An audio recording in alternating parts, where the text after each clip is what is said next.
Shut up and sit down.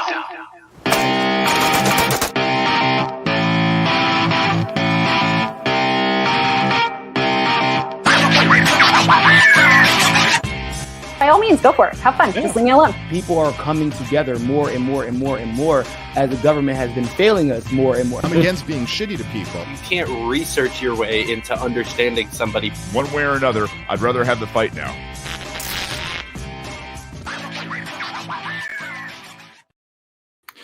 What's up, everybody? Welcome back to the Fight for Liberty live show. We've got an awesome show for you guys tonight. One of my best friends, the wisest autistic person I know. So we're going to get into that. First, I got to tell you a little bit about one of our sponsors, because we're doing something really cool right now with Nug of Knowledge. So if you go on to nugofknowledge.com/giveaway/LB, you can actually sign up to win a free pound of CBD.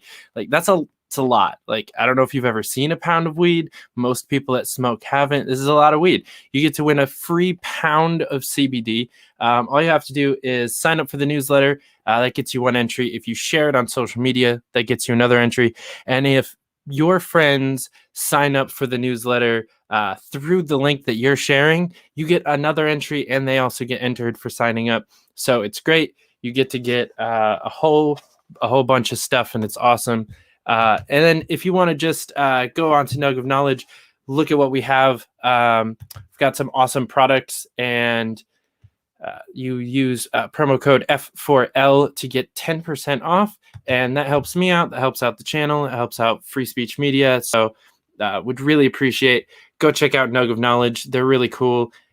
Today we have, again, a really cool guest. He's the host of the Daniel 3 Biblical Anarchy podcast. He's also one of the hosts of the LP Pennsylvania Mises Caucus podcast. He's a master of weaponized autism and a good friend. Jacob Winograd, welcome to the show. Oh, you're still muted. Oh, there we go. I was saying it's nice to kind of see you tonight. Oh, yeah. Am I still blurry on your end?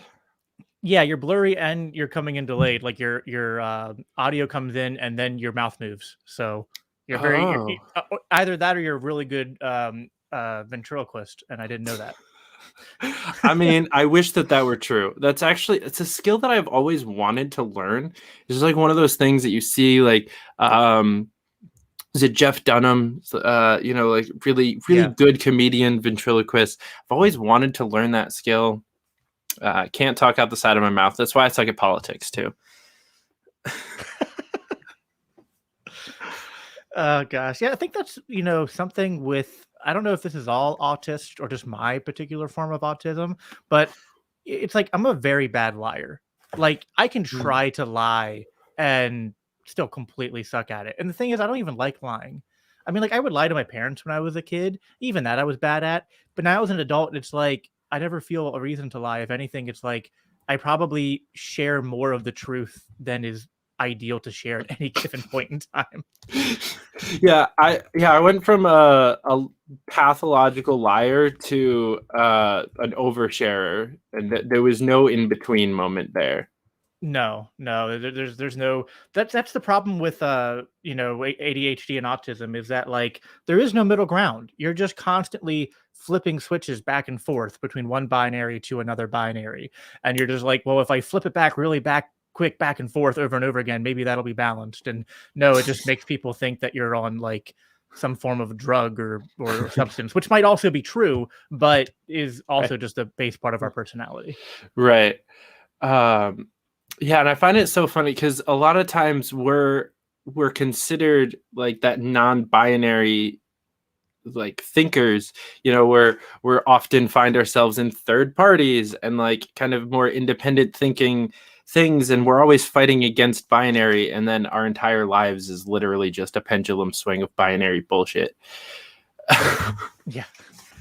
Yeah, it is. There's something, like, I remember the first time I heard the talk about, like, the relationship between psychology and people's political views was when I got into Jordan Peterson years ago. And he talks a lot about how, like, the left is, like, fundamentally, like, against borders, and the right is almost, like, fundamentally for borders, almost, so to speak, and that's almost like a defining issue. And what's funny is that a lot of people view me as being on the right, and there's good reasons for that. I mean, there are, I'm a Christian. I'm kind of conservative leaning on maybe some social issues. I'm definitely like a capitalist. I'm definitely more Austrian, private property rights, that kind of stuff. But my mental makeup, the way my mind works, is much more left leaning. That's why I was left leaning when I was young, and my first entry into politics was being on the left, because borders are kind of something that I, just by my very nature, I'm sort of like psychologically oriented to tear down and oppose borders, because I don't like them. I don't like being told what to do. Right. Yeah, I feel like that's why the LP is such a clusterfuck sometimes, is because it's literally like a group of people who are like, I hate being told what to do. I hate working like in large groups. I hate central planning. So let's tell people how to work in large groups and central plan together. And it's like, that's never going to work out well. It doesn't matter how big of a group, even if you're talking just your county party, it's just like 7 contrarians in a room together. And it's just never going to end the way that we think it's going to end. No, and it's actually very, very harmful how fractious we can be. And it's like, on one hand, like, I don't want centralization, because I'm kind of anti-centralization, but then like the opposite happens and we're hyper fractious. And it's like, you see some people who, it's almost like they never settle. It's like every year it's like they have to rebel against the positions they just once held. And like, you see that on left and right. You have what I think you and I have both called the I don't know if it was you or somebody else who called the like these post-libertarians the Liberty movement kind of like the loser brigade of the right, and how they kind of have like they're doing that thing where it's like, oh, we became so edgy and hyper rebellious that like being libertarian wasn't enough. We have to go full circle and rebel against being libertarianism. But okay, where does that leave us? Oh, well, I still have a fetish for the GOP, so let's go back there.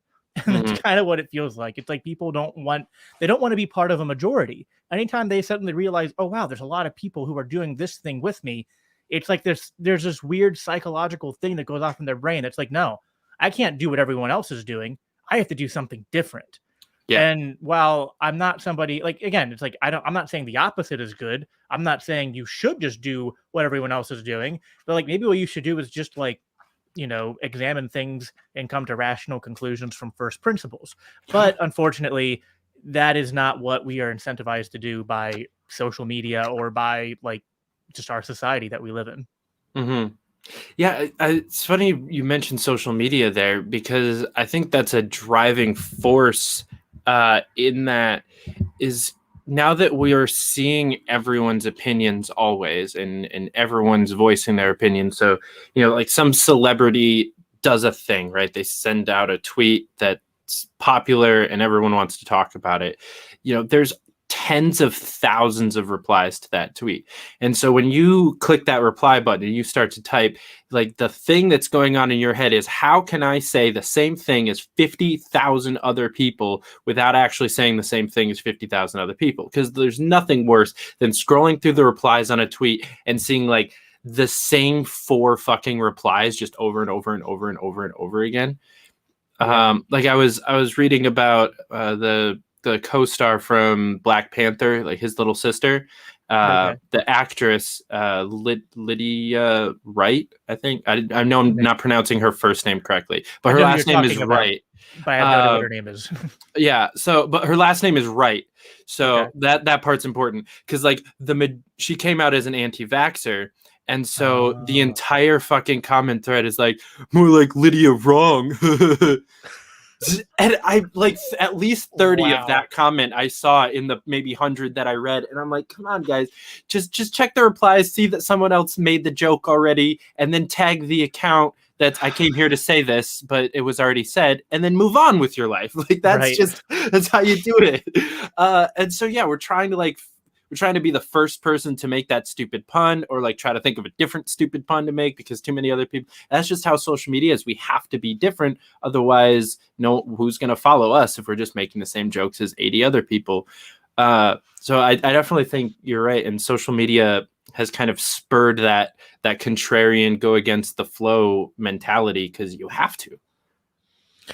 I think it's true. I do think there are some good market incentives that help to at least provide somewhat of a counterbalance. I mean, nothing is perfect, and I often, I mean, like the two things I rant about the most on my show are the Nirvana fallacy and time temperances. So, are you still there? You're frozen up a little. You're completely frozen now. But, I'm listening. okay, so you're literally like this in the frozen screen right now. So other than time preferences, which we talked about a lot last time we talked on my show, I talk about the Nirvana fallacy a lot, which is a lot like, you could basically say, to sum it up, it's like, don't let the perfect be the enemy of the good, is sort of a way to define the Nirvana fallacy in a different way. I forgot where my point was going now. Shit. But that completely lost it. Maybe it'll come back. Including social media. Oh yeah, so I was saying, like, the market's not perfect, but there is something that comes from the market that helps to prevent, I think, like, for example, like libertarian podcasts. Like, I mean, the running joke is like you're not a libertarian now unless you have at least one or two podcasts. I'm working on my third one. It'll be out next year. But at the same time, it's like everyone feels like, oh well, I need to do something that's different and unique. And that's kind of an it's a basic, like, maybe good starting approximation to be like, well, I should do something that nobody else is doing. But really what we have to do, when I think what maybe the market within the podcasting sphere, I think, influences people to do over time, is to do what the demand in the market is looking for. And you start to do that. Like, I've noticed that over like the past year of podcasting, is like, I started out with a vision about what I wanted the show to be, and then realized, okay, I'm getting these episodes that I wanted to do are not getting as much feedback and traffic as these. And it's just like running a business, and you're looking at the cues that the market is giving you and realizing there's not that much demand for these types of conversations or podcasts, but these there's a high demand for.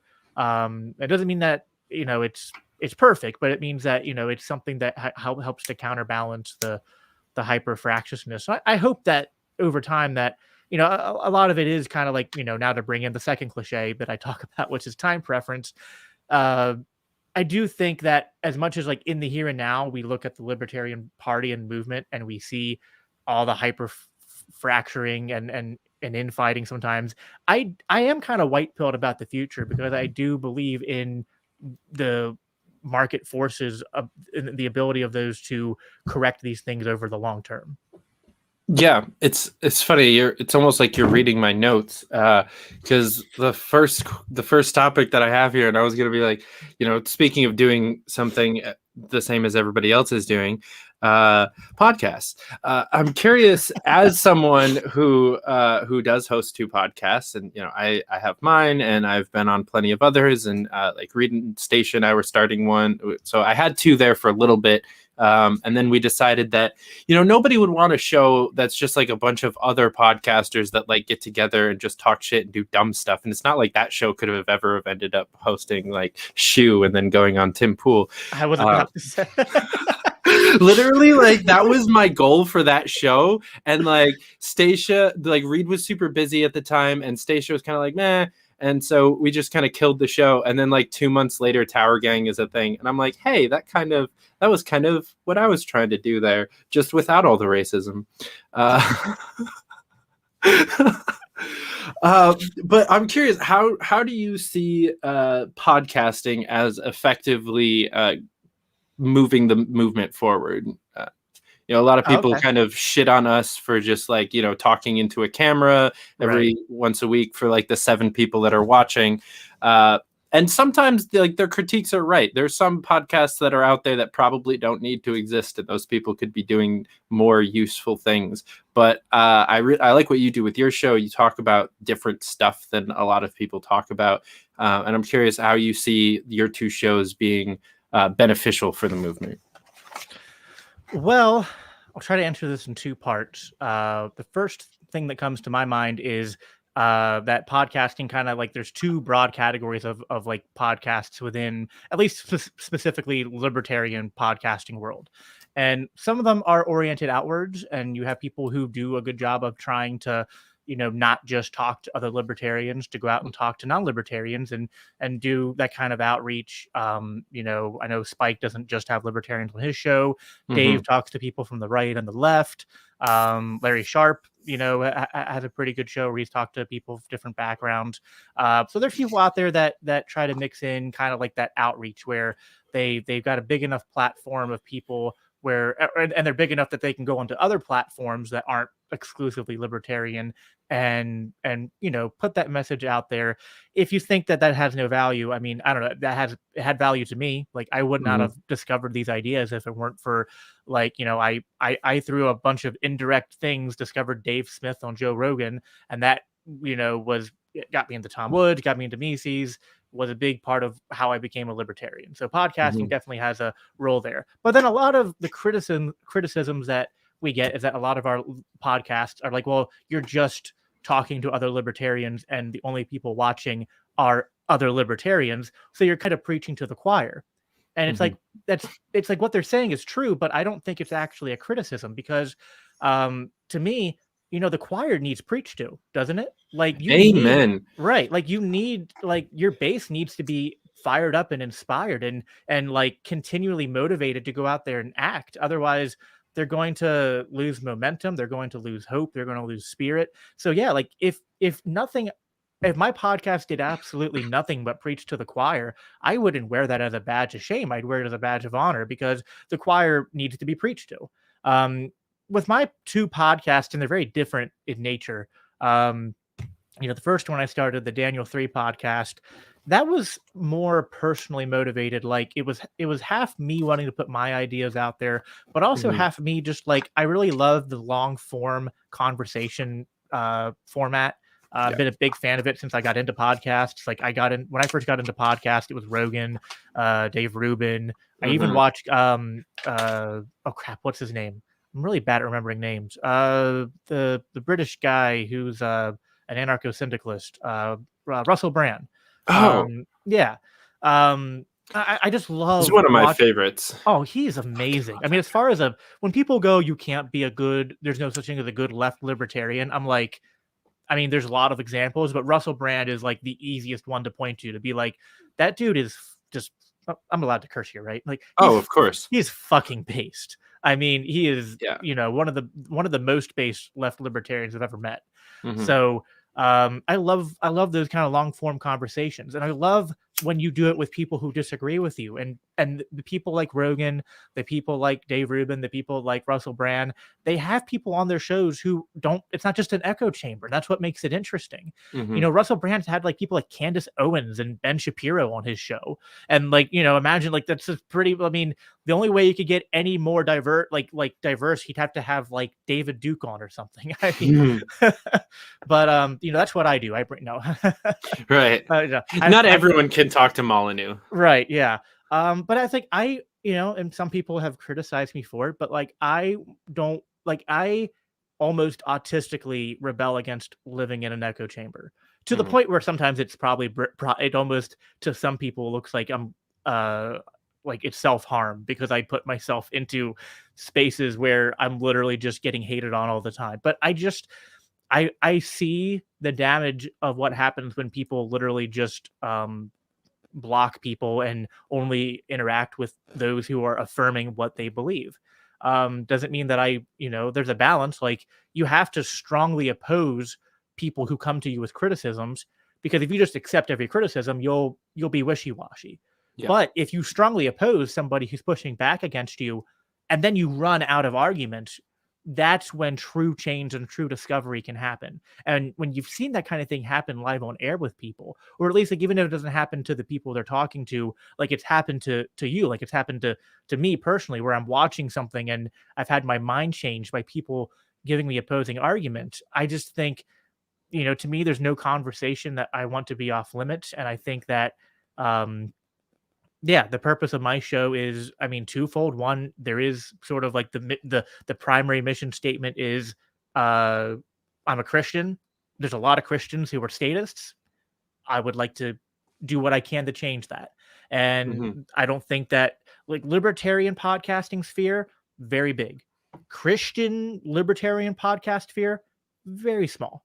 There's not a lot of people in the Christian community right now who are out there trying to preach a message of, the non-aggression principle, of voluntarism, of opposing, you get some from the Christian progressive circles as far as like opposing some certain things, but like the wars or the war on drugs and stuff. But, there's a lot in the Christian community that needs to be challenged. And I certainly don't think of myself so highly that I think that I'm the one who's going to do it. I think it takes a lot of people and a lot of different voices. And, even if I only change, it's the butterfly effect. Even if I only impact one person, that person could go on to impact another person. That person could, you know what I mean? And it's like, so who knows? Like, and there's the cost of not doing anything. And I would rather know that I did something. And then two, it's to have my own worldview challenged and to have conversations with anyone who's willing to come on the show, really. The Mises Caucus podcast is a bit different. That's sort of like strictly political. And, I view the role of that as, that's a bit more like, I don't think anyone's watching that show who isn't a libertarian for the most part. But at the same time, I mean, there's a long-term goal of that where like, I'm trying to get more people who are candidates on that show. It's very hard because the problem is like people who are libertarian candidates are so fucking busy. They have no time. So to get them on the show is actually a lot harder than I realized going in. But like the original vision was to have candidates, to have members of the party on, and to have that kind of preaching to the choir element, but then to also like, for candidates to be able to like take clips out of those podcasts, those long form ones, and put them out there as like, that they can use in their campaign and stuff. They're the two podcasts have a completely different energy to them as well, because like the one is just me and the other one's like me, Rob, and Adam Nutter, which is a very me and Rob are very like intellectual, and Rob is just like, what's up, retards? So it's like then you throw Adam in there and it's always a good time. I definitely I love that you made that point that like the choir needs to be preached to, because I've been in churches that don't understand that concept either. Well, actually, I'll take that back.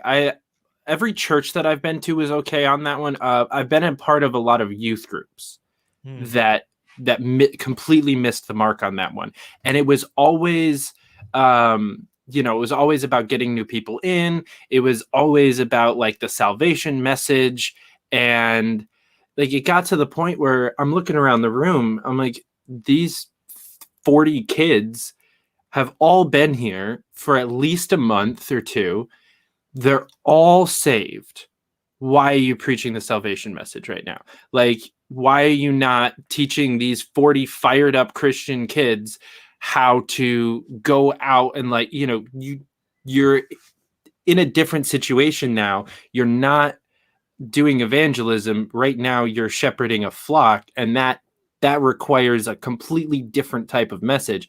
And you need both of those. And you need, some churches are good at one, some churches are good at the other. It's hard to do both well as a pastor. And I think that's why people move churches so often. Like you come to the faith in a church that's good at outreach, where they're like out doing picnics and this and that. And like you hear about them, you're at a food drive and it's run by this church and you're like, oh, maybe I'll go on Sunday. And then they preach some hard hitting like evangelical message, and then you keep going. But if you get fed up with that and you feel like you need more meat, you can go find a different church where it's more tight knit. There's Bible studies and there's more of this other, like actually growing in your faith. The liberty movement needs to take a similar like dichotomous approach to it, because we obviously need more libertarians. Like, we make up like 2% of the fucking country. Like, we need outreach. We need Spike Cohens. We need Larry Sharps. Those people are super fucking important, and we need so many more of them. But we cannot ignore like the actual like learning about libertarianism, the deep philosophical side of it. And we also need to, like, I feel like my show, the main purpose is to teach libertarians that are members of the movement. I don't even give a shit what you call yourself. If you're fighting for smaller government, like, that's it.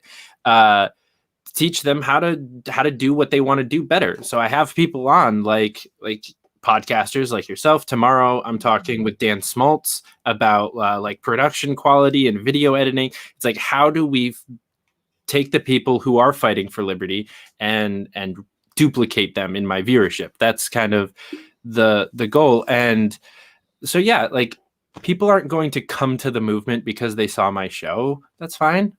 As if someone watches my episode tomorrow and goes, oh wow, I should start using my skills in video editing to make candidate ads because production quality in politics is really important now, and I realized this because of Dan's expert opinion. Like, all right, that's me accomplishing my goal. Is like, oh, some random candidate somewhere just got to volunteer. I'm never going to know about that, but you know, the movement now has a more professional side of it somewhere. Yeah, I agree. I mean, I think, you know, it's funny how bad libertarians are at applying libertarian principles to their own lives. And like, division of labor is like one of the most basic, like, fundamental principles of the free market. And it's like libertarians just have this dumb autistic quality where it's just like, no, everybody has to do the same thing. Like, no, that doesn't work actually. And yeah, you need people who serve different functions and specialize in different things. And, you know, it doesn't mean we're always going to see eye to eye, but I think that we create a better overall market and like final product when we focus on doing our part of it as well as we can, and not focusing on trying to control what other people do. Because, like, for the most part, I mean, people are hard to have their minds changed on. It's hard enough to change people's minds about like philosophy and ideas and concepts, and it's also hard to get people to move off of a course of action once they've started. And you know, scarcity applies to resources. It also applies to time. And if you're wasting a lot of time attacking other libertarians for what they are doing, I think that the biggest waste of time that's being committed there is you, not the other person. Even if I agree with you, like, sometimes it's like, listen, privately, hey, I agree with, you know, like, you know, you're making a criticism of somebody, and it's like, I'm not talking about you specifically, just like general. It's like, I think you're making a criticism of somebody that, like, I actually like agree with, but if you're like autistically going after them day after day after day, are you kind of like taking time away from doing the more productive things that you should be doing? You know, things are finite. Outrage is finite. Time is finite. You know, I choose to orient myself to expending my time and energy towards doing as many things that are productive as possible. And if I'm going to pick a fight with somebody, I'm going to try to make sure I contextualize it to make that fight productive too. Because I don't want it to be a fight that causes division and makes it hard for us to work together. And I think for the most part, you know, despite one faction in the movement that likes to come after me, I think I've done a pretty good job at building bridges with a, you know, diverse amount of people and groups within the movement. And, you know, building good working relationships where we can, you know, hey, on the stuff we agree on the stuff where we're doing the same thing, we work well together. And on the things that we don't, just like, okay, you go do your thing, I go do my thing, and, you know, we're all better off for it. Right. Yeah, I thought for a while that I was doing a pretty good job at that, and then I burnt all the bridges, and it's been an interesting year. I appreciate it because you took some of the heat off of me. Right. Yeah, I really thought so one of my rules with Twitter fights is I never argue in the defense of an idea, only in the defense of people. So in almost every fight that I get into, it's because someone's in the comments somewhere calling Dan Berman a communist. And it's like, okay, now I will get involved. And getting involved there got me blocked by Dave Smith, but that's a whole other conversation. But like, it's always in defense of like, and I've plenty of times done it on behalf of Dave Smith, or any of my other friends or colleagues in the movement. Like if people are lying about someone, that's usually when I get involved. But always lying about someone's beliefs in an idea, and then so the argument always shifts back to the actual arguing over ideas. No matter how much I try to make it about people, I always just end up getting into arguments with statists about closed borders, and it's like, fuck. It's like, I think multiple times over the past year I've said I'm done arguing about borders, and then the next day I'm arguing about borders. I mean, it is kind of like I was talking about at the beginning, like Jordan Peterson said, it is sort of like this, it's this very key, like I'm trying to think of the right word here. I don't know, there's some kind of word I'm trying to think of and I'm forgetting, but it's a very telling issue. Like, where you land on that issue kind of says a lot about your other issues. And like, it's a very, like, even though like personally, I feel like it's an issue from a political sense that I don't spend a lot of time on, because I don't think much can be done in the current status quo that we live in. But like, it does inform a lot of your greater philosophy. Like, I think that the people who are really bad on borders are just really bad on economics at the end of the day. Doesn't mean that they're, maybe like that they're stupid. I just think that it means that they have more to learn, more to this is really messing me up, because like everything is delayed. Like your face is frozen like 5 seconds behind things. Oh. So it's just like you're very stoic, and then I hear a laugh, and then your face goes totally that sounds absolutely horrible. I'm sorry. This is like psychological warfare for somebody, the autistic ADHD riddled brain that I have. It's also around 4 hours of sleep. Nice. But yeah, I think, it's also just part of human nature. I think that and Twitter and social media brings out the worst parts of this, where we can feel, there's part of you that like when somebody disagrees with you, that you can just feel attacked by the fact that somebody disagrees with you. And it's very hard to learn to sort of like die to yourself a little bit in those moments, and to like remember, like, no, somebody having a disagreement with me isn't actually an attack on me. And what's funny is that people who disagree in person never disagree to the same level of like, toxicity or rage that they display when they have these, huge Twitter feuds and stuff like that. It's like things that will like never happen in real life happen on Twitter. And so I've been trying to do better about staying out of it, but then I'm also like, I'm a snarky asshole, so sometimes that part does take over as well. But yeah, I don't know. I think it's hard to draw a balance where you're trying to defend people.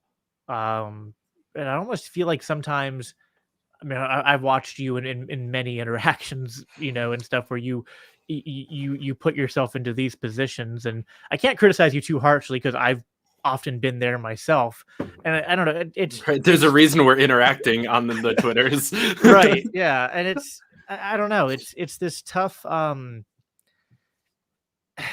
it's just this fine line that has to be walked. And I don't know, there's also a part of me in my personality that like I'm a people pleaser, so I actually just like I kind of go out of my way, I think, to try to make people not mad for the most part. Like, as long as they're not being shitty towards me, I generally, and even if they are, it's like if there's somebody that I like, I try to diffuse the situation. But if I don't know, there's just every situation's different, and it's hard to like, I think we're oriented towards, and like we want one rule, like we want things to be simple, and it's like I'm going to operate by this rule or this principle, and for the most part, like life is too messy for that to work. We end up having to realize that like different circumstances and situations are going to require us to adopt different approaches. I think like morality is simple and universal. Are you saying that morality and right and wrong is subjective? No. Actually, I was about to elaborate this. I think morality and ethics are objective, but the landscape by which we act in and the ever-changing set of circumstances we find ourselves in are infinitely variable. And to me, this is like the analogy I use a lot when this subject comes up is it's like math. Math has universal rules that you can't break, or you're going to solve the equations wrong. But the landscape of how math is used in real life is infinitely like complex and variable and subjective.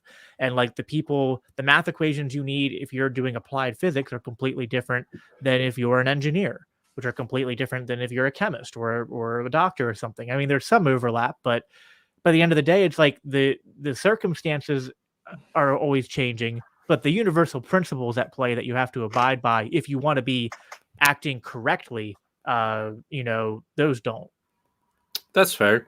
I'm not an objectivist, but that's a murky conversation that I haven't fully found myself. I haven't formulated a full and complete stance on whether or not right and wrong is objective, because I don't think that it is, but I don't know that it isn't. If that makes sense. Right. But I do want to touch on one thing that you just said, because you were talking about realizing that someone disagreeing with you isn't an attack. And I think you're 100% right.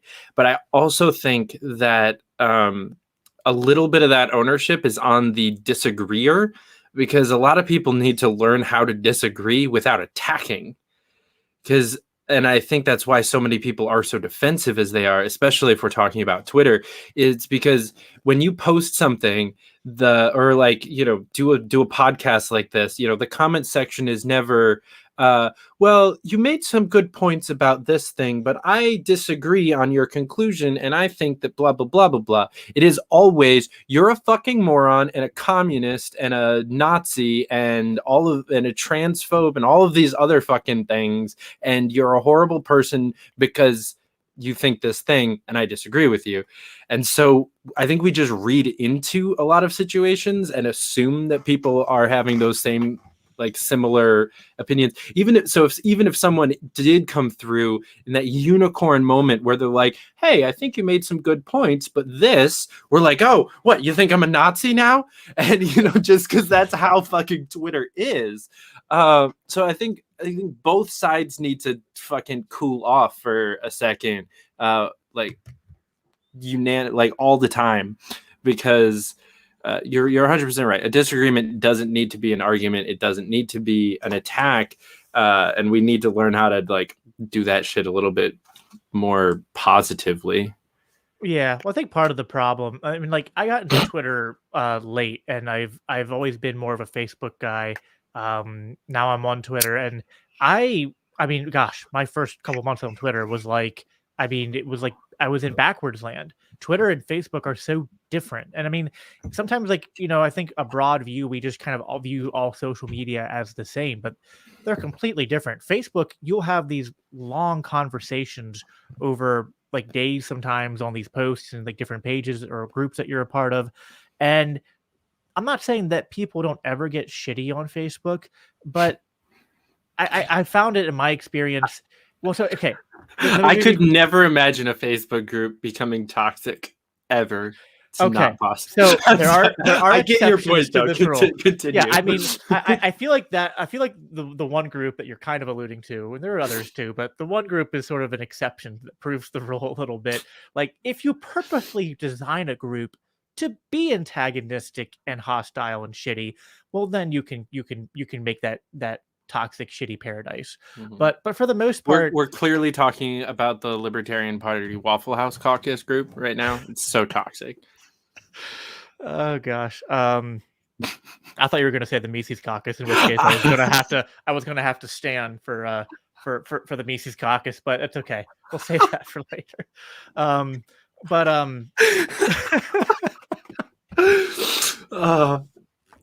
I honestly, usually you make a shot once per show. Usually once per show, you make a shot at the Mises Caucus. That's why I was phrasing it here it is. That one would have been too easy. I got to be more creative than that. But so I do want to, because I mentioned them, I'm going to give the Waffle House Caucus and Spike Cohen specifically a fuck ton of credit right here. Because when some shit does start to go down in that group, if anyone starts to be douchey, routinely the comment is, "Sir, this is a Waffle House." And it's just an instant drama killer. It's guys, behave now. And they Right. do most of the time, or they get banned. Like people get kicked out of that group for just being an asshole. Like people Right. but most people just aren't. It's like keep it in your caucus group or your discussion group or your state party group or whatever, and or your page. Like this is for sharing memes about Waffle House. That's it. That's all we do here. Please right, stop trying to be political in my caucus group. So I'm going to make a little analogy here. I think that Facebook and Twitter are like analogous to different forms of anarchy. And I think Facebook, now again, like I'm just talking like the way they're structured. I'm not talking about like the high up corporate people and like, Right. how sensory they can be, but just like the way that they're structured.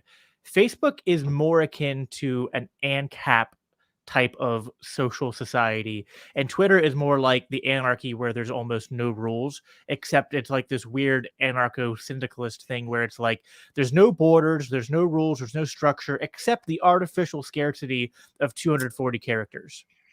And so it's like it's that's why to me Twitter is worse than Facebook, because like Facebook there's no limit on characters.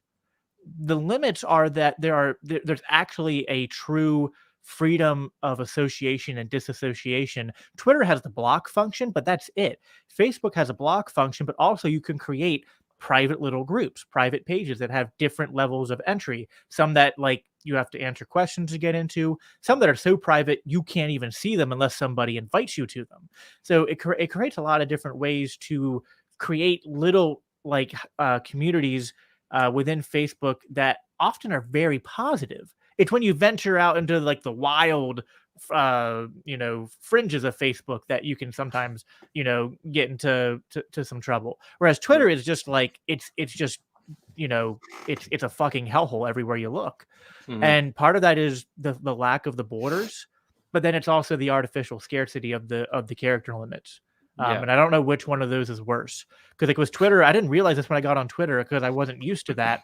I was used to like the kind of like Facebook, like you say something and it's like semi-public, but like it's not like broadcasted everywhere public. Whereas Twitter is literally that. It's like you say Mhm. something and it's like the whole world sees you. Yep. At any given time. So I think Twitter groups would be really interesting. Hmm. Like if you could, Yeah. if you had like sub Twitters that like, more like a Reddit style Right. thing where, you could have like groups and it operates exactly the same. It's just only the people that are in there can see it.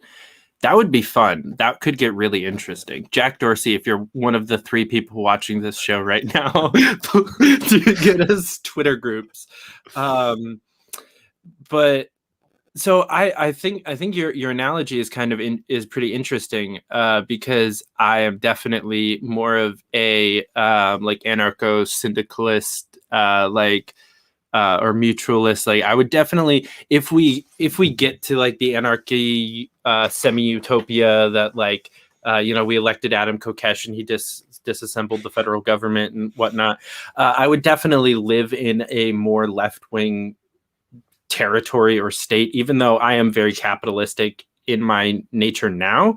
I think that's because we live in a capitalist country. Like if I didn't, I would be more okay with voluntarily giving up part of my income or most of my income to live a much more relaxed lifestyle. Like I'm okay with making those trade-offs. If we're living in like Ancapistan or like Ann Compton, where there's no fucking monopoly on violence and all this other crazy shit, and 90% of it isn't being spent on bombing brown kids, it's actually going to the right stuff. And like I prefer Twitter by a lot.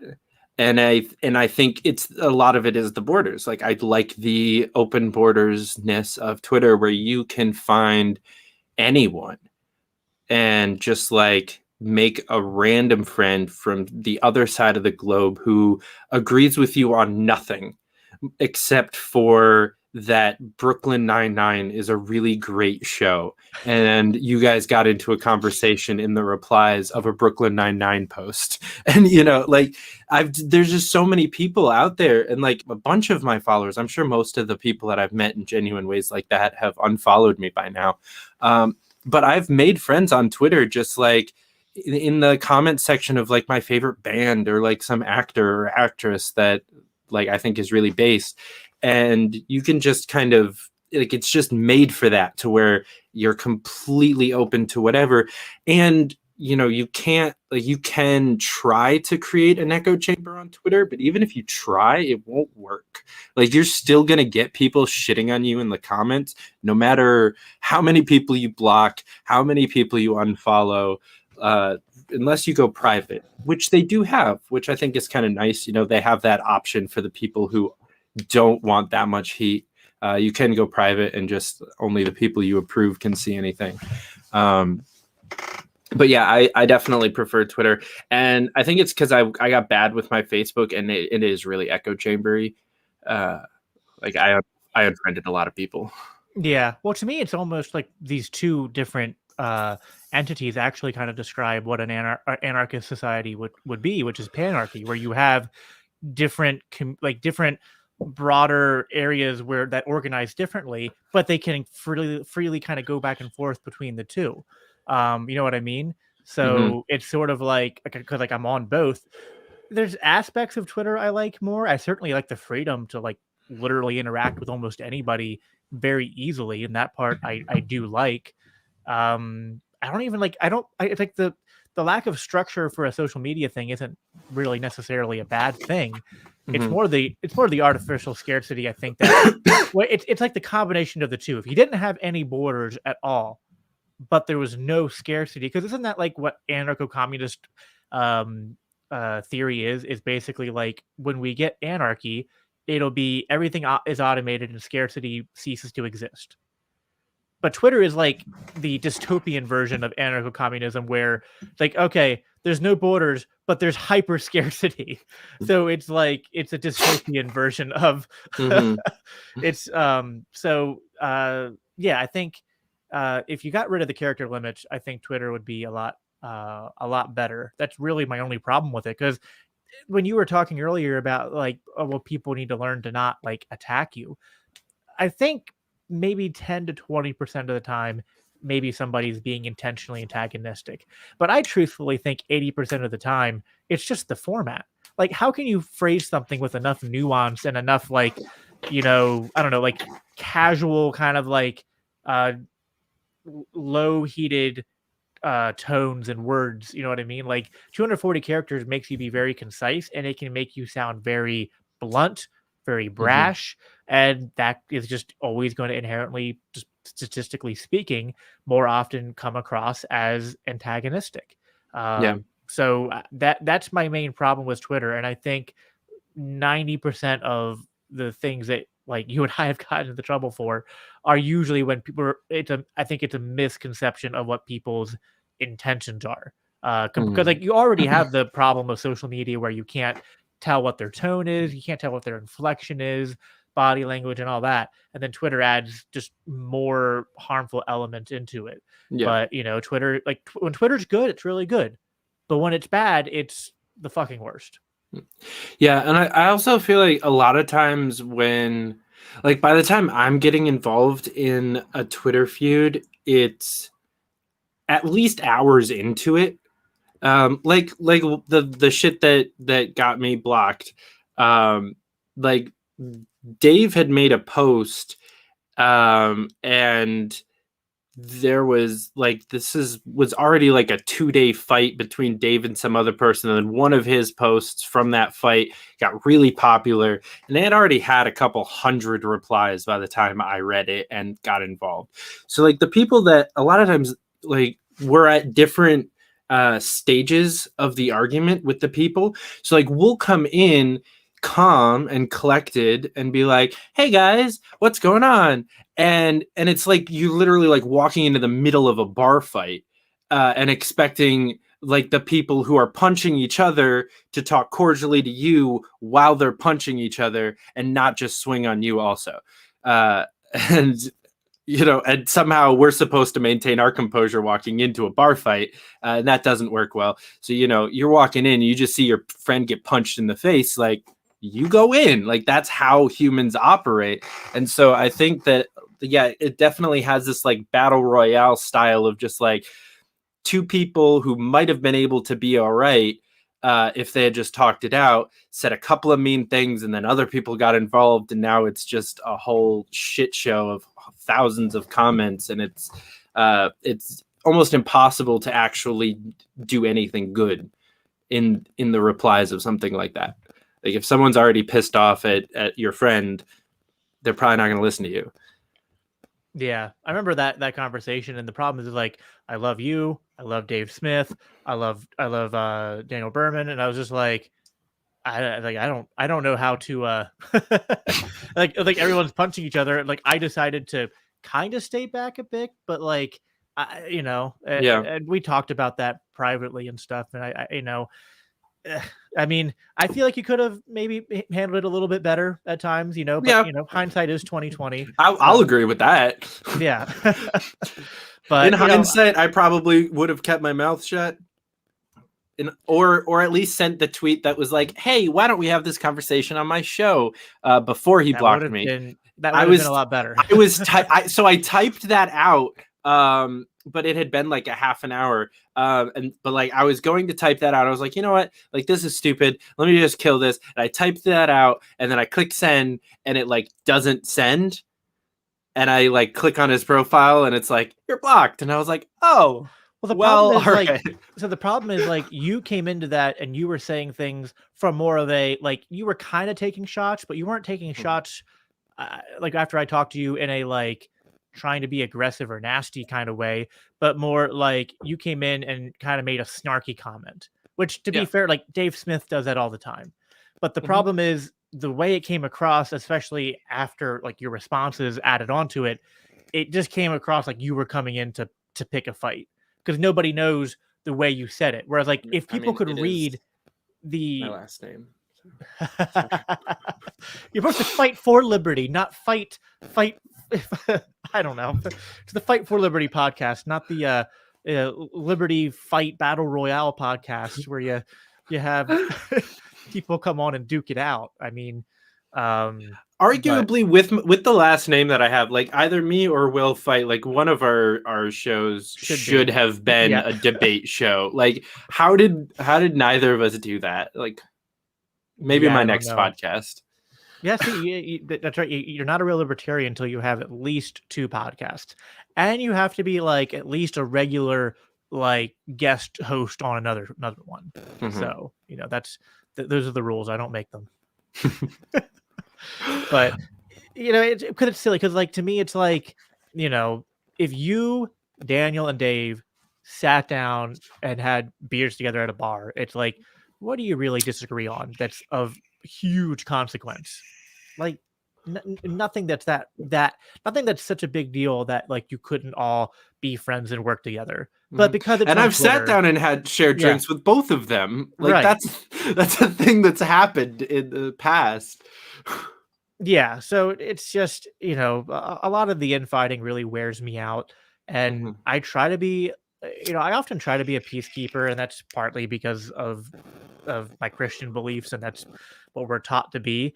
But it's tough, and I've kind of learned to stop getting in the middle of Twitter battles because it's just there's just not a lot you can do once those things start. I feel like it's always better to just pick up a phone, call and talk to somebody, walk away and private message them.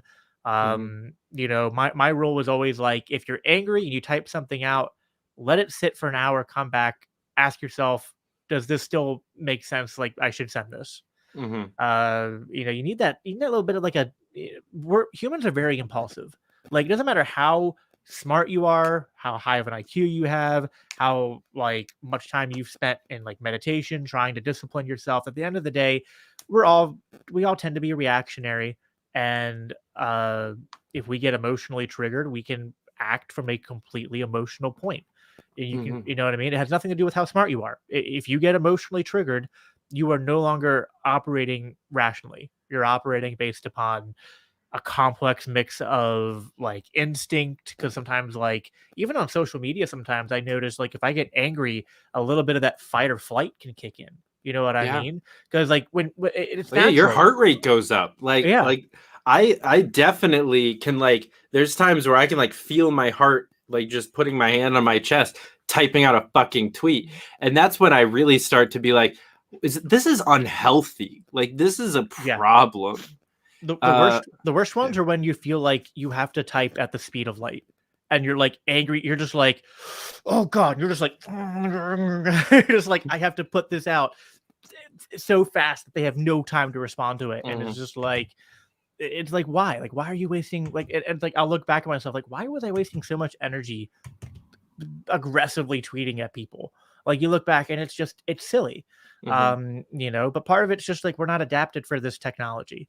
We're not adapted for, like, it's acting on a lot of parts of our psyche and hormones and cues that we're biologically and evolutionarily adapted to do, you know, but these are unnatural things. And so it creates all these incentives and like just chemical mixtures that are just ticking time bombs.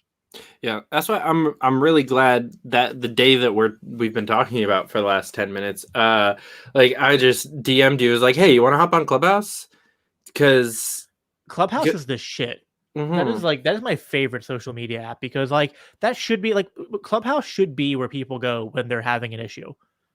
You know what I mean? Like, it's such an easy way to just like, hey bro, like, let's go, you know, hop on Clubhouse and just like chillax. It's the social media equivalent of like when you're having a fight with your best friend or something and you go, hey man, let's go have a beer. You know what I mean? That's what Clubhouse is. It's grabbing a beer over social media. Yeah, and I'll give credit. There's a couple other people in my circle, and actually, like, one of them definitely is not in any of my circles. But like Reed Coverdale, Jeremy Todd, Ben Heckman, and Archie Flowers will all call me, or like Archie, it's usually like a Zoom link or something like that. Whenever we're getting into an argument on Twitter, or at least most of the time, like, it's very rare that Jeremy Todd and I will argue publicly. We've duked it out in the DMs and on the phone lots. Same with Reed. Like, Reed and I have disagreed very heavily on multiple things, but you don't see us going after each other on Twitter almost ever, because it's just not helpful. And it's not like we're like hiding our beef. It's not quite the same as like how, like, say the Mises Caucus like would you know keep things private. It's not even that. It's just like the more efficient way of getting the job done. It's for the sake of the friendship, not like our public persona. Because it's just better if Reed calls me and we can be like, we can talk that out. What would have been 2 hours worth of typing is like 5 minutes worth of talking, and we get to understand each other better. We can hear tone, and then those 5 minutes are done, problem solved, and then we can spend another hour on the phone talking about how stupid people are and how much we hate Twitter and how much we hate the Libertarian Party and how much we hate everything else that we're like deeply invested in. I will hop on any private chat to talk about how much I hate the Libertarian Party. Like, that sounds like a good time. It's what most of my Discord server is. Can we talk a little bit before I don't know how much longer we're going to go before, but can we talk a little bit about that ad? Yeah. So I'm having Dan on tomorrow, and it's perfect timing.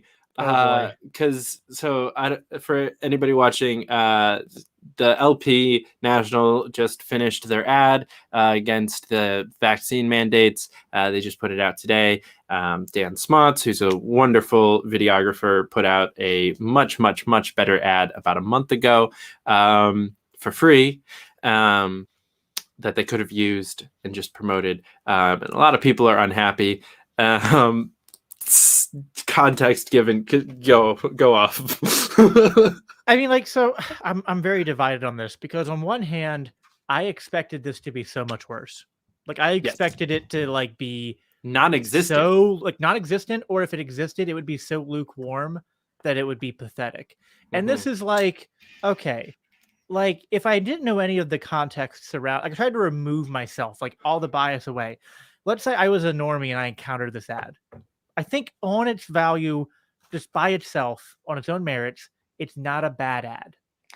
Yeah. The problem is when you contextualize it, you're like, The Libertarian Party said basically nothing about lockdowns for a year and a half. We had to beg them and beg them and beg them. Then they decided to use the idea that was proposed by the secretary that they just ousted. And they made a big fucking hoopla about it, raised like, correct me if I'm wrong, I think it was like $20,000 or $30,000. Yeah, they just broke 35K, I think. Yeah, they raised all this money, and then they finally release it, and you're like, okay, it's a minute long, and it's like, I feel like I could have shot this for like $100.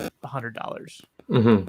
That's the problem. The problem is like, we want like, so this is something I'm now like stealing material from my enemies, the post-libertarians, a little bit here. I go back and forth with them a lot more frequently now than I do the fakertarians. But one thing they say that I agree with is we want libertarians to be impressive. You know what I mean? Mm-hmm. It's not impressive to spend $35,000 to create this ad. That's the problem. Well, to be fair, they didn't spend that much to create it. The majority of that is actually going to be spent on like airtime and ad buys. Okay, I guess that's important to consider, but it's just, I don't know, like maybe we're just so disappointed with the party that like this is just, no matter how good it could have been, it was just going to be received in a attitude of like too little too late. Like if people were like, oh, well, it's been so long since like they didn't do anything and they've been so pathetic, it was like it needed to be more than it could possibly ever conceivably be for us to be impressed by it. So I don't know, it's like I want to be fair because like it is a good ad. It's an ad that I would be completely comfortable sharing with my statist friends. And I think, you know what I mean? Like, I'm happy it's going to be out there. I'm happy the party is putting something like this out there. This is something that, like the Macy's Caucus has been like wanting for a while, specifically, and other libertarians too. But like one of our big things is messaging. And this is at the end of the day, it's a good message. Yeah. I just wish that we didn't have to try so hard to get this out. You know what I mean? Yeah. And part of that, so I'll make two different statements. First of all, I was debating whether or not I wanted to talk about this today or tomorrow. And I stayed out of it completely on Twitter because like I think I just retweeted it. I'll do more with it later. I'm gonna try to like put it out there and like share it on some of my other pages that have more normie followers. It's a good ad. Like it's an objectively good ad. It's not great. It's definitely not like amazing production quality, but it's a good ad. And as far as political ads go, it's above average. Like it's above that of a typical GOP ad. It's like actually has like different cuts, and it's not that one single voice person, and there's no black and white in it at all. So it's already better than most of the ads, at least that I see here in New York. And there's already backlash from it from the normies. They're like, I don't know if you like scrolled through the replies on Twitter. Oh, yeah, I saw. Yeah, there were some people that were very triggered. Yeah. I saw one that was like, I'm officially done with this is why I didn't join the Libertarian Party. And since Justin Amash shared this, I'm done with him too. I didn't know Sam Coppinger was on Twitter.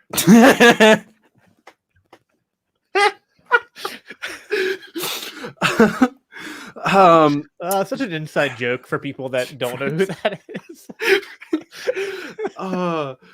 But so and I've shown Dan Smotz's video to a few different people and gotten some very negative feedback.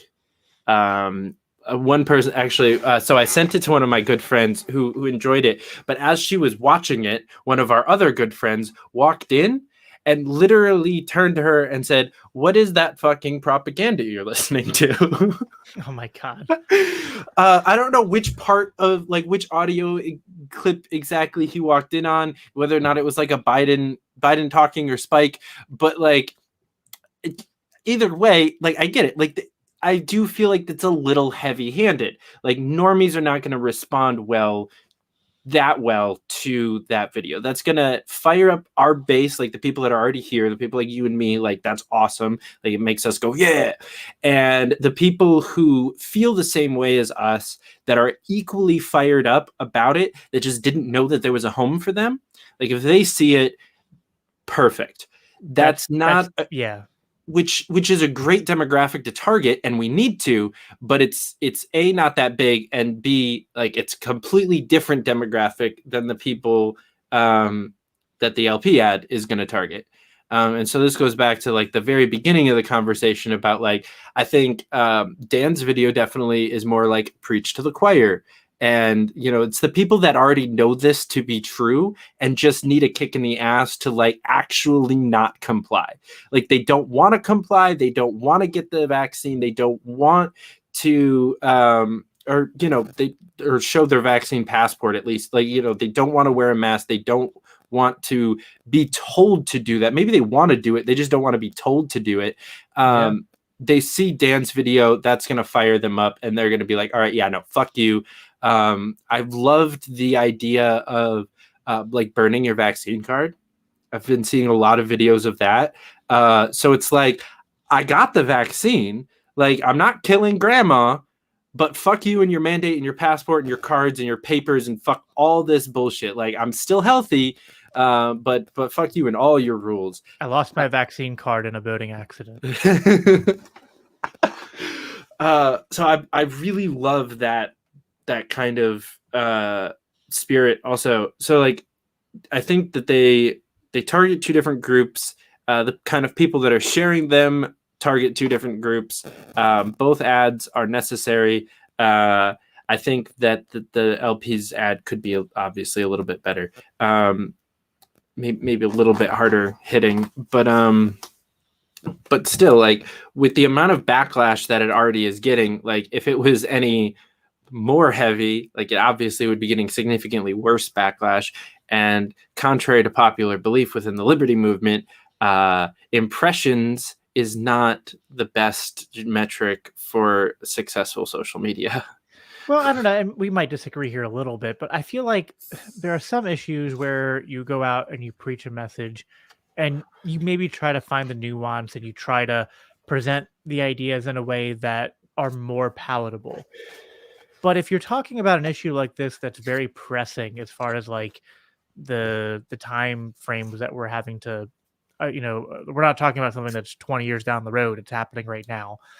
And then B, you talk about the severity of just like the consequences. Like it's not something petty, like, driver's licenses, although technically not libertarian, are not something that I get out of bed pissed off about compared to a lot of other things.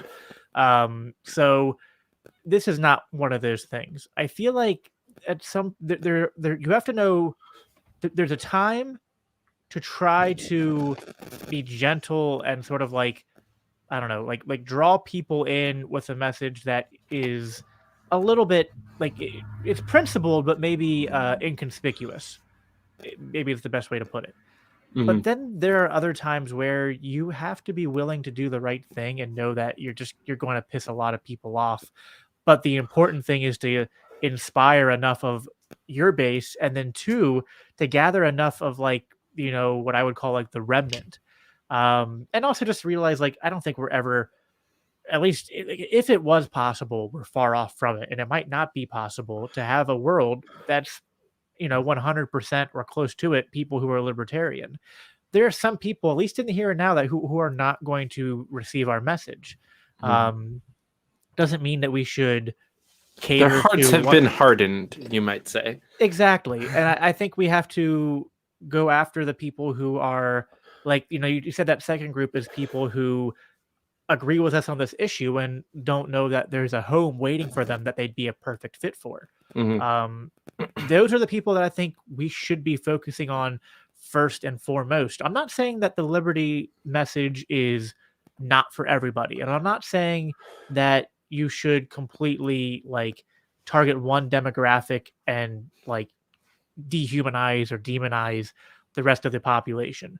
But you should, like, in a market sense, identify your target audience and put most of your effort towards going after your target audience. And it's okay to do that, I think. So I agree with most of what you said. I just disagree that group it should or can be LP National's target audience.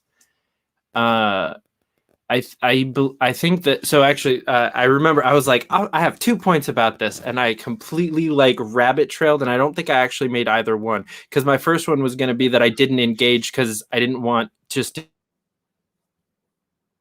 be more of the backlash. All the libertarians that were in the comments being like, oh, this is dumb, not helpful. That's not helping the normies be like, oh wow, this seems like a great group of people to join. Right. But to what you were just saying, I think that the people that are going to come and like follow a party national page, or like try to get involved with like the electoral politics side of the liberty movement, are more of your pragmatic, milk toast, maybe blue pilled type people. The people like my parents or myself. Like, there's a reason that I was in the pragmatist caucus, not the radical caucus, because so I think that the party should maintain that, because they're the ones that have to run like palatable candidates and have people that know how to and can do all of the fucking paperwork and bullshit. And we have PACs surrounding our party that get to do the fun stuff. Because the party is fucking, it's a clusterfuck. It's like, this is back to the point that I made on the LPPA Mises Caucus show. Like, the party is where we have to do all of this bullshit that no one actually wants to do. Like, the Mises Caucus could have raised $35,000 to blast Dan Smotz's ad all over the fucking place. They probably would have raised more than that faster and done a better job at like promoting it. And that they can be happening simultaneously, and that's the beauty of it. So I think that, you know, the subgroups, the activist groups, the more radical groups within the party can target the people that you're talking about, while the actual national party promotes this slightly watered down kind of blanket version home for the politically active and milquetoast, more blue-pilled people that actually believe in electoral politics still. To come to.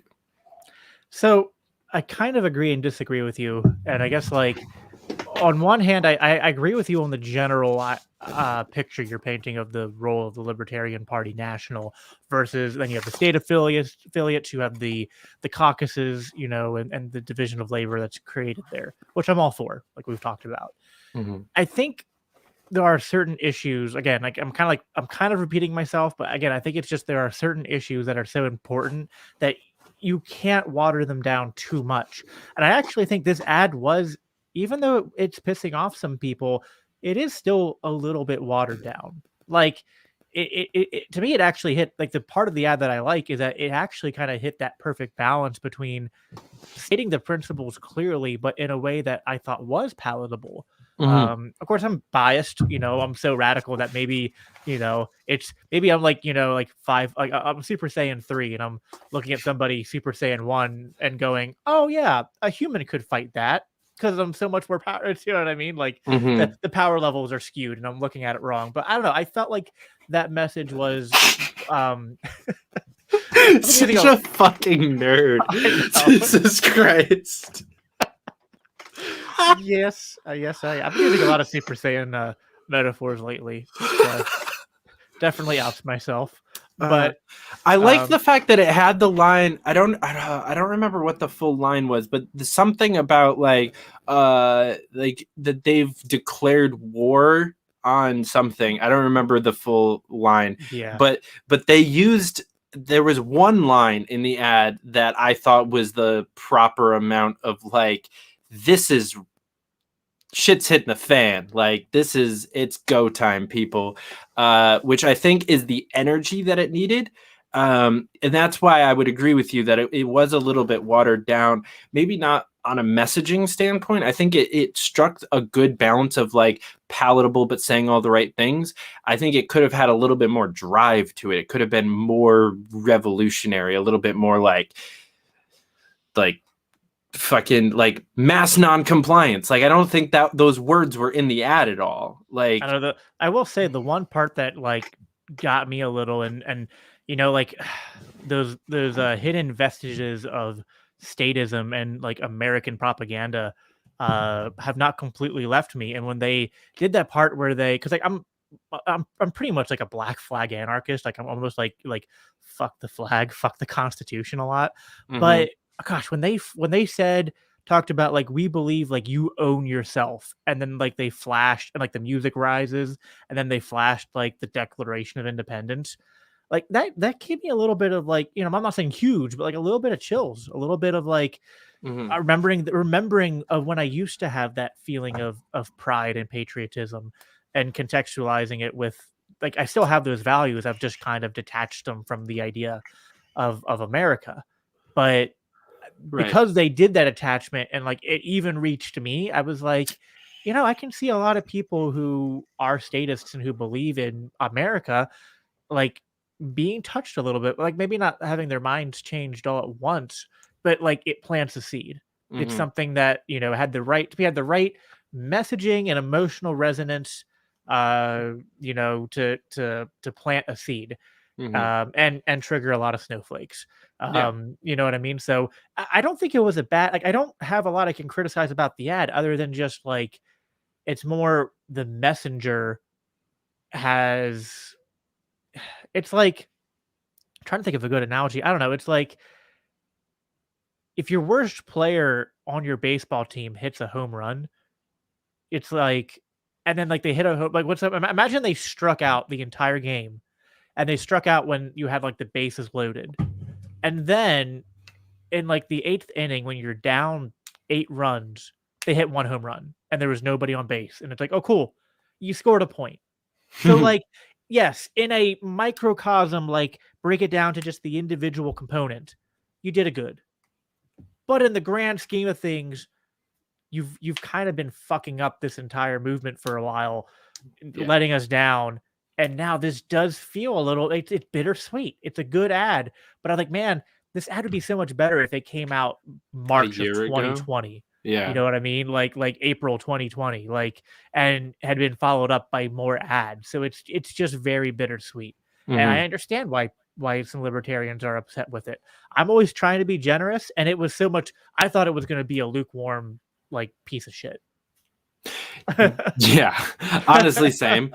And for the record, anybody that's watching this that hasn't been watching very much of my show, I like my defense of the pragmatist approach and that Caucus and this ad is in no way defending the fact that they've been silent for the last year and a half, because I'm pissed about that shit. Yes, that's bullshit. Yeah. Absolutely no. That was absolutely ridiculous. And there's no way one ad, no matter how good it was ever going to make up for that fact that they were, you know what I mean? It's like, it's kind of like if you have a neglectful spouse, like doesn't take you on a date for a year and a half, and then they take you on one good date, and then they're like, oh cool, marriage fixed. And it's like, no, I mean, it was one good date. Yeah. Don't get ahead of yourself. Now, if keep it up. Now listen, if they keep it up and they build on this and keep, like, that's my hope, you know, but I'm also a hopeless romantic who likes to, I try to orient myself towards pessimism because I'm at heart a very naive optimist, but I've gotten burned so many times that I intentionally have to, you know, harden myself. Yeah. I can relate. And another thing though to keep in mind here, to get even deeper into the internal party bullshit, like this is a different chair. There's four alternates that have taken over for LNC reps in the last 6 months, 5 now, something like that. I don't even know who the LNC is anymore. Like, honestly, me either, and I don't give a fuck. Like, I don't even know who my rep is right now. Do I? I know who mine is, unfortunately. Wait, oh no, we have different. We're in different regions. Yeah. Which I still find weird. Yeah, because we're like 2 hours from each other, 3 hours. But yeah, so like this is almost different like LNC now than the ones that were running the joint throughout the most of the pandemic. Although arguments could be made that not a lot has changed. It's like an election year in Congress. It's still the same fucking people, even if they're wearing different meat suits. Still the same lizards. Yeah. But yeah, so I think that we need to stop associating like the party, like we need to stop thinking about the party, especially the National Party, like as a person. And it's not like you're giving the same person their eighth chance to do you right. You know, it's not that neglectful spouse that you're talking about. You know, it's not just that like one kind of interpersonal relationship. It's an organization that like could completely change directions from one convention to another.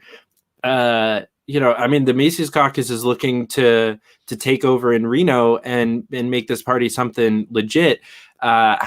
How would y'all like it if we held everything that's happened in the last 52 years against you guys after you take over? Like, that's not cool, right? But that's what we do. That's just what we do. Like, and you know, people hold the last 50 years against the Pragmatist Caucus because we held the LNC for 2 fucking years. It's like, oh, that's like blaming the Whig Party for something that happened in the U.S. It's like we were a blip, like of like all the years of bullshit. So we need to like just learn that the party changes and can change, and it's just about getting involved and making it change. But it'll only change so much because it will always be based on bureaucracy. It will always be based on paperwork and following rules and bylaws and elections, and it will always be fucked up the same way that every state will always be fucked up, regardless of how perfect you try to make it. No, I mean, I think there's an element of truth there. Although, I mean, I feel like the Mises Caucus is very fundamentally different than like if it does take over. Like the Mises Caucus plays politics in a different way. It's almost like what I've been saying on my show a lot is that like the Mises Caucus is approaching politics in a way that, like, you know how like agorism is like described as counter economics. Mm-hmm. To me, the Mises Caucus strategy and approach is almost like counter politics. It's sort of like you're a political party, but like you're an anti-political party, sort of. And I had a conversation. Kind of like the Vermin Supreme approach. In a way, I mean, in a way, you could say that cracks Mises me up because they hate each other. Well, and it makes no sense because I actually love Vermin, and I feel like the Mises Caucus is just a watered down, like not in a bad way. I think it's just a toned down, more watered down, more palatable version of Vermin Supreme, and it's a group, not just one person. You know what I mean? So like a lot of what we're doing is kind of the same. It just, I mean, different, but like it's different. It's like, I don't know. It's the same fundamental blueprints, I guess, but different like substance. I know what I mean. It's like we're kind of going loosely off the same praxis, so to speak. Which is that, I mean, a commune and a ranch are both agorism, whether like, you know, still counter economics. Crypto and homesteading are both counter economics. Like you can do counter politics in a lot of different ways, but yeah, exactly. So, you know, and there's nothing wrong with having preferences. Some people prefer the Vermin Supreme approach. Some people prefer the Mises Caucus approach. You know, I'm the autist going, why not both? But that's just my role, I guess. Supreme Smith 24. Dude, based as fuck. I'm gonna get in trouble for saying that from a lot of people on a lot of different sides of things. So I would support the shit out of Supreme Smith 24. Yeah, no, that'd be really cool. It'd be really cool to see Dave Smith be the respectable person in a libertarian party ticket. Like Dave Smith, the comic from Legion of Skanks, is he's the reasonable, respectable one. He's the Dick Cheney of this group.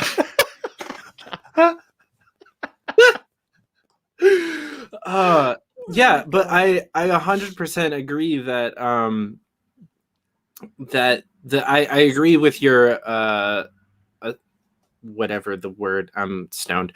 That the Mises Caucus is kind of like the counter politics, and I agree with you. I just think that it's so like crypto works because it doesn't depend on the dollar. Like if crypto becomes what it almost did there for a little bit, where it's just like basically a stock and everyone's trading it through like Cash App and like Coinbase, where they're reporting everything to the IRS and you don't actually own any crypto. It's just like shares of crypto, and like then that's no longer counter economics. That's just playing in the same system. It's just one more stock that's based on the fallacy of the dollar. Crypto works because it operates outside of that, and you actually have like a whole chain of things.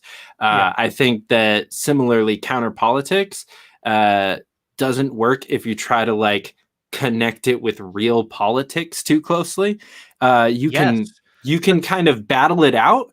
But if you try to like actually build a counter politics political party that works and operates and like files the FEC filings correctly, it doesn't work. And we've seen that ebb and flow in the party. Like we've tried to be both sides, and I really I don't think that it works, especially like after becoming an active member of the party and my state party and being on the state committee. Like I don't know how to do it where it makes sense. Like, I just don't. It certainly explains, like, I think at a deep level, like take the personalities out of it, take the history and actual events. Like there is sort of a battle at play here for the soul of the Libertarian Party, because you have one side that wants it to be an actual bona fide political party that is like our goal is to win elections. And there's another one that says no, elections are a praxis, and the political process is a praxis by which we engage in a like anti-political strategy. And yeah, if we don't look legitimate, that's on purpose. And it's like two completely different visions. And that's why it's like, I feel like if the Mises Caucus took over, I don't think people would hold them responsible for the failures of the party leading up to that, because it would be such a radical changing of the guard that it would know, if the Mises Caucus held it for any considerable length of time, it would no longer be the same. It would have the same name, but I feel like it would not be quite the same thing. It'd be like an evolution, right? Again, gonna go nerd here. It'd be like a Charmeleon evolving into a Charizard.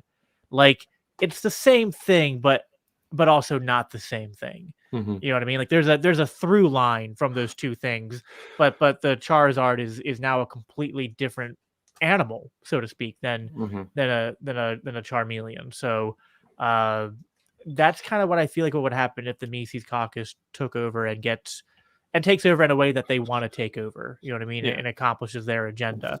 And to be perfectly honest, whether or not that happens isn't up to you guys. Like you're banking on people in the Libertarian Party being reasonable. You're banking on the anti-Mises crowd to have like left or shut up or figured it out by then. So because like what happened with the Prags, like they were trying to run. I agree with you. Like they're in two completely different directions, but they were trying to make the party actually legitimate for the first time ever, and like do things that reinforce this legitimacy.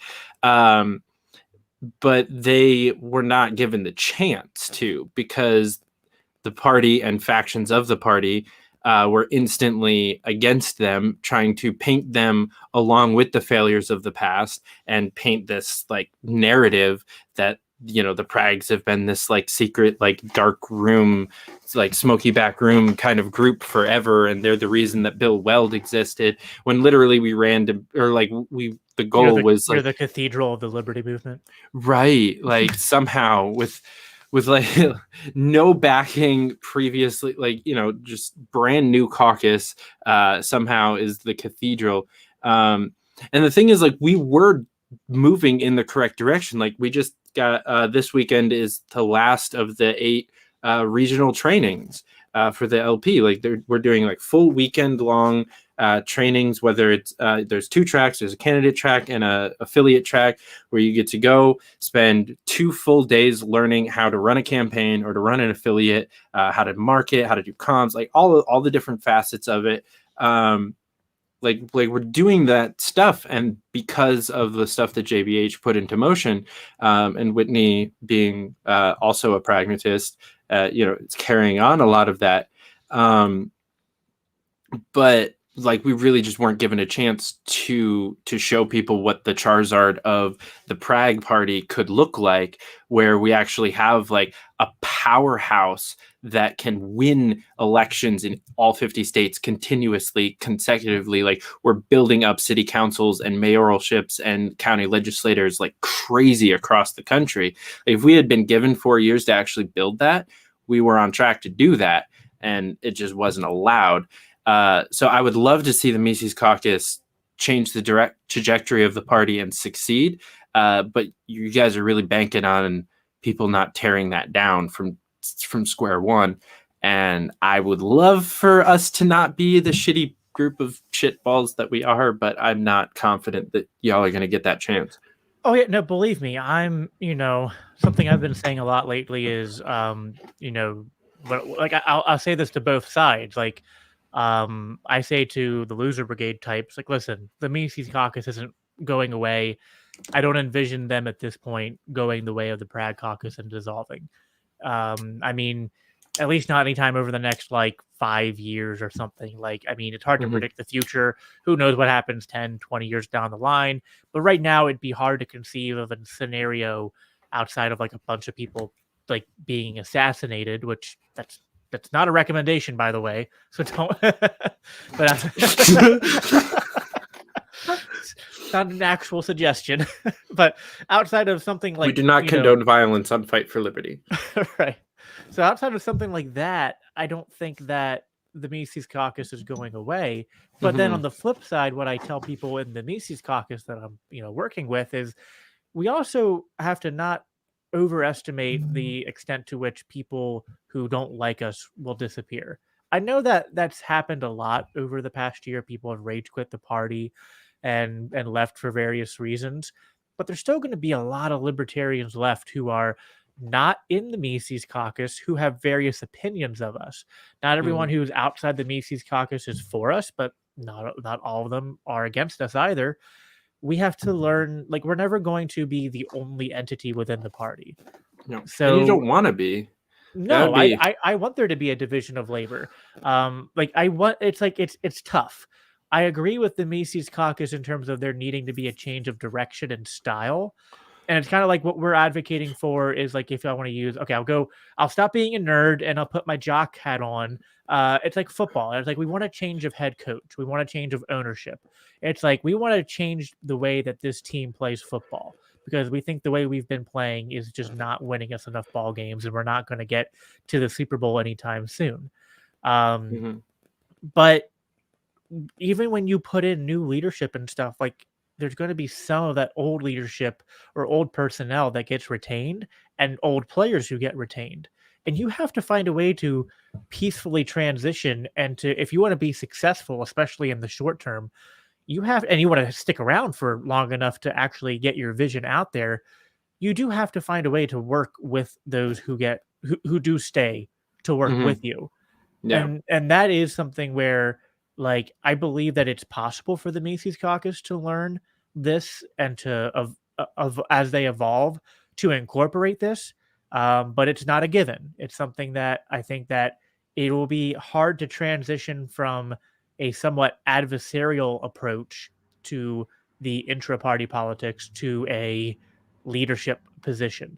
and we have to retain part of what got us to where we are while learning to that, like, it's kind of like once you, because like we'll be in a different, the metaphor is falling apart at this point, but like once you get to the top of the mountain, you do have to. Whole football team's hiking a mountain now. All right. Yeah. I don't know. It's just like but like once you get there, like, what are you going to do? Like when you climb to the top of a mountain, there's no more climbing to do.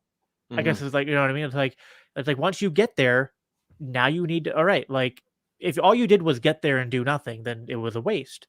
So you have to get there, and then, all right, we got there, and now we have to prove that, like, we have to back up the talk what we've been making for several years.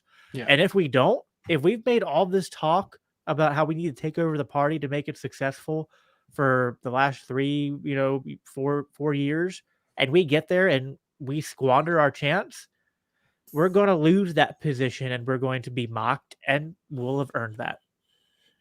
Yeah. And I 100% agree that it takes a different mentality to be in leadership than it does to take over leadership. And by the way, I'm not saying something unique here. Dave Smith has said the exact same thing. So before my Mises Caucus bros get all triggered at me saying, like I'm being critical here. No, this is something Dave Smith has said, where he said, if we get there and we shit our pants, it's going to be embarrassing.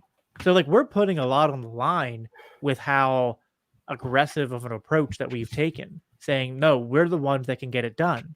It's like, if you're going to do that, great, but you better walk the walk or you're going to lose credibility. That's just a fact. Yeah. And I think like the part of it that will always like be an issue for me is like literally just the fucking paperwork.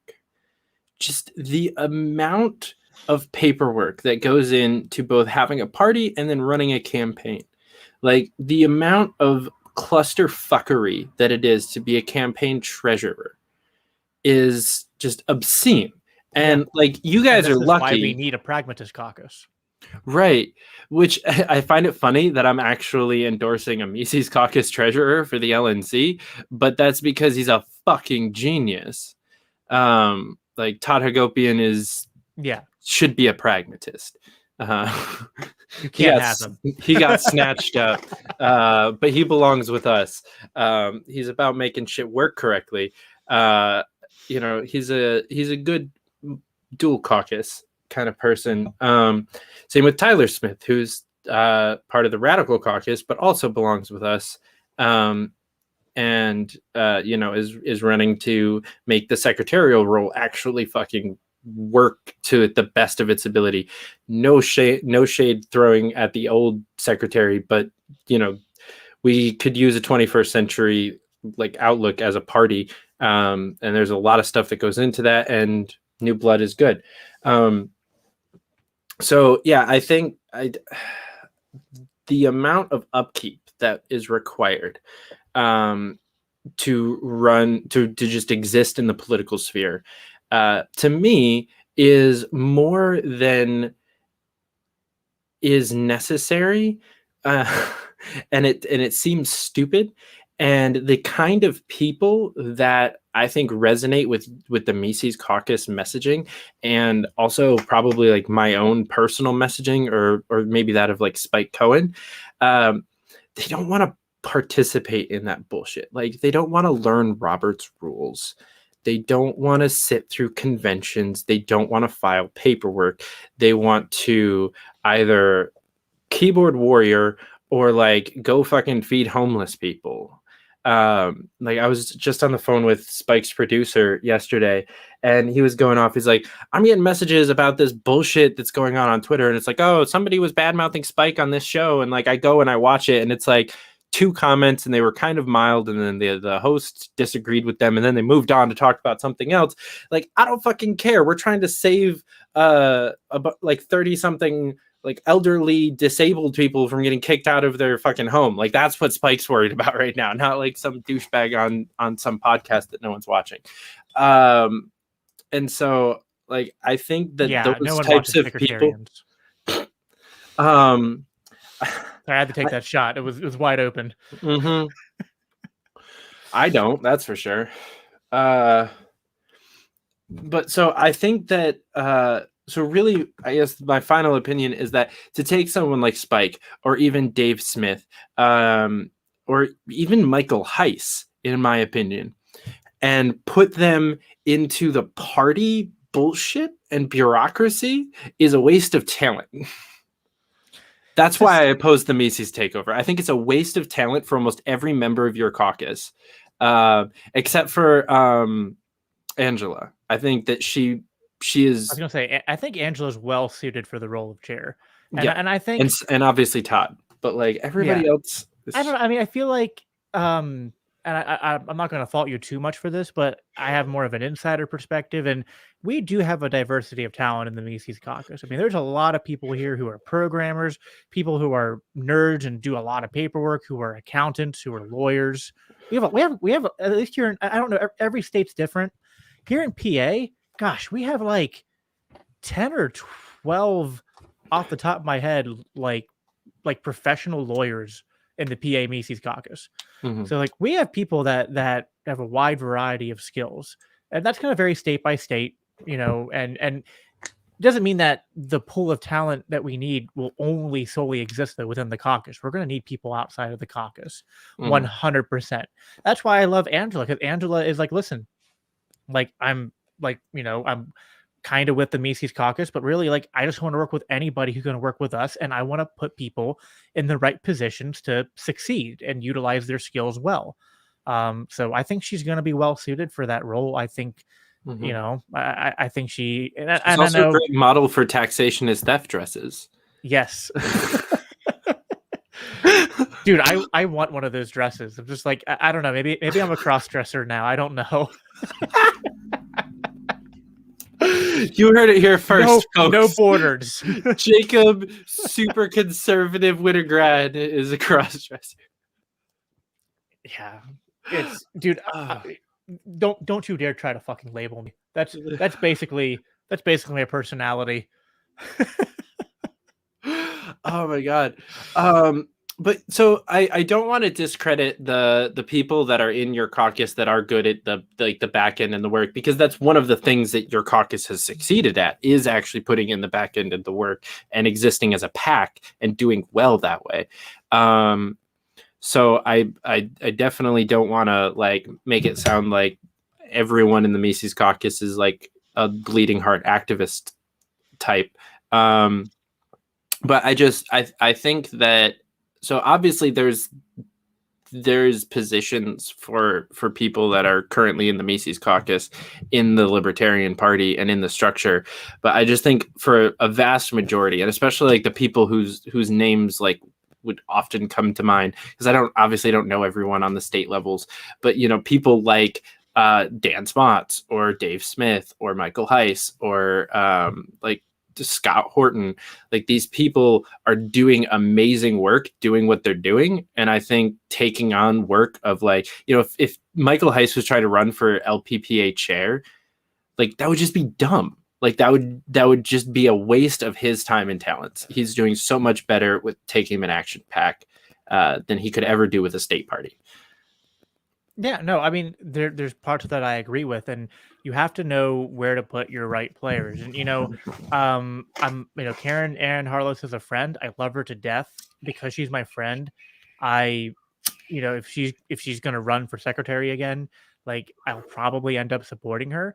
But I've also told her, like, sometimes I feel like, are you wasting your talents at secretary? Because I feel like you could basically be a different, like someone like a Scott Horton or a Dave Smith. Like to me, like you're someone who I want as a traveling activist who's not just bogged down doing paperwork. That it's not that unimportant. It's just like, listen, Michael Jordan would be one of the best lawnmowers in the world. You know what I mean? Like if he had to go mow a lawn and or he had to with those long ass legs, he should be like walking. Vroom, vroom. Yeah, I mean, like he's so athletic and so strong that like he could do the job better than a lot of people. But then it's like, why would you waste Michael Jordan on mowing grass when like You know what I mean? Like, so it's just like, to me, Karen Ann Harlow is a superstar, and I was like, Agreed. don't put your superstar, as placeholder, on your special teams unit. You know what I mean? Like, it's just, it's not the best utilization of her talents. So, I also know better than to try to tell Karen Ann Harlow what to do.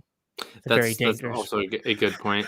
But yeah, no, she's a fucking amazing activist, and and especially the fact that she's the secretary, or was the secretary, for national, state, and county, is like, all she's doing is like typing minutes and going to meetings. And we actually had a conversation about it at the Michigan convention. I was tripping or coming down from a trip, and it being very inappropriate.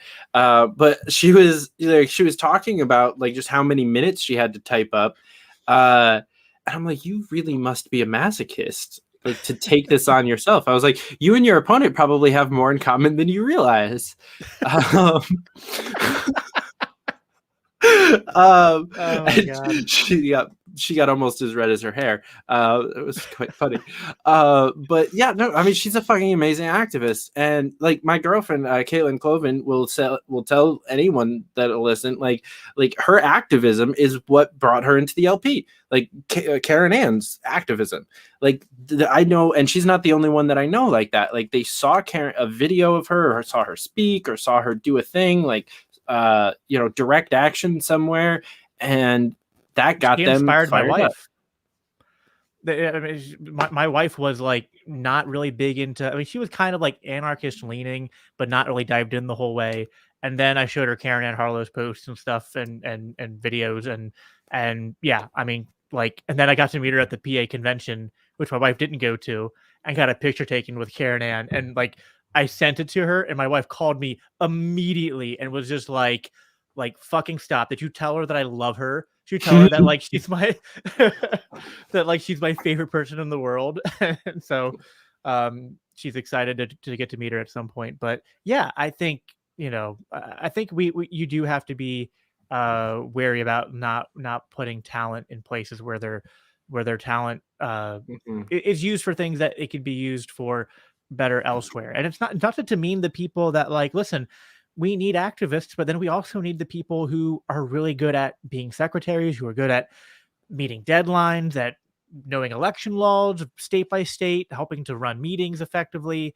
Like we need all of it. And the Mises Caucus, I think, has, we do a good job of this internally, but then if we take over the party, we're going to have to learn how to do that well externally. And like, I have faith that we can do it, but just because like the ability to do something doesn't mean that you will actually execute. We have to execute. You know what I mean? Like, going back to a sports analogy here, you can have a quarterback who's capable of making that game-winning throw, of like leading the team to victory, but at the end of the day, like, ability means nothing if you choke. You don't want to beat the Atlanta Falcons. Seahawks versus Patriots. Yeah. Like, you have a quarterback that can throw that game-winning touchdown, but you also have a running back that could have ran it in and not gotten it intercepted. You fucking moron. And I'm a Patriots fan, and I'm mad at the Seahawks for that. I'm like, I'm glad we won, but like, what the fuck, bro? Right. Like, or you have Marshawn fucking Lynch. Yeah. Or like, listen, you're a Patriots fan, so you know what I'm talking about then. Like, listen, Matt Ryan and the Atlanta Falcons was one of the that one Super Bowl. That was one of the greatest offensive teams you ever seen. But it doesn't matter how great you are if you choke away a 20-some point lead in the Super Bowl. It was so much fucking fun. My entire family was rooting for the Falcons because they all hate the Patriots. And they were like, really, like, normally my mom and I are almost always rooting for different teams in the Super Bowl, regardless of who it is. It just happens to end up that way. We're usually pretty amicable. That year, that like my whole family was just like, "Ha, you're fucking choking!" Like they were just going in, and then we came back, and I was just like, that game made me stop hating on Tom Brady. Like, I no longer talk bad about him. I still privately hate him, like with a loathing passion, but I just respect him more. Because I'm just like, and then when he did it with the Tampa Bay Bucks, I was just like, can we stop pretending that there's a debate about the best quarterback? And and people go, oh, different eras, and Joe Montana never lost a Super Bowl. I'm like, no, like that's Joe fucking Montana would be like a backup quarterback for the Bills right now.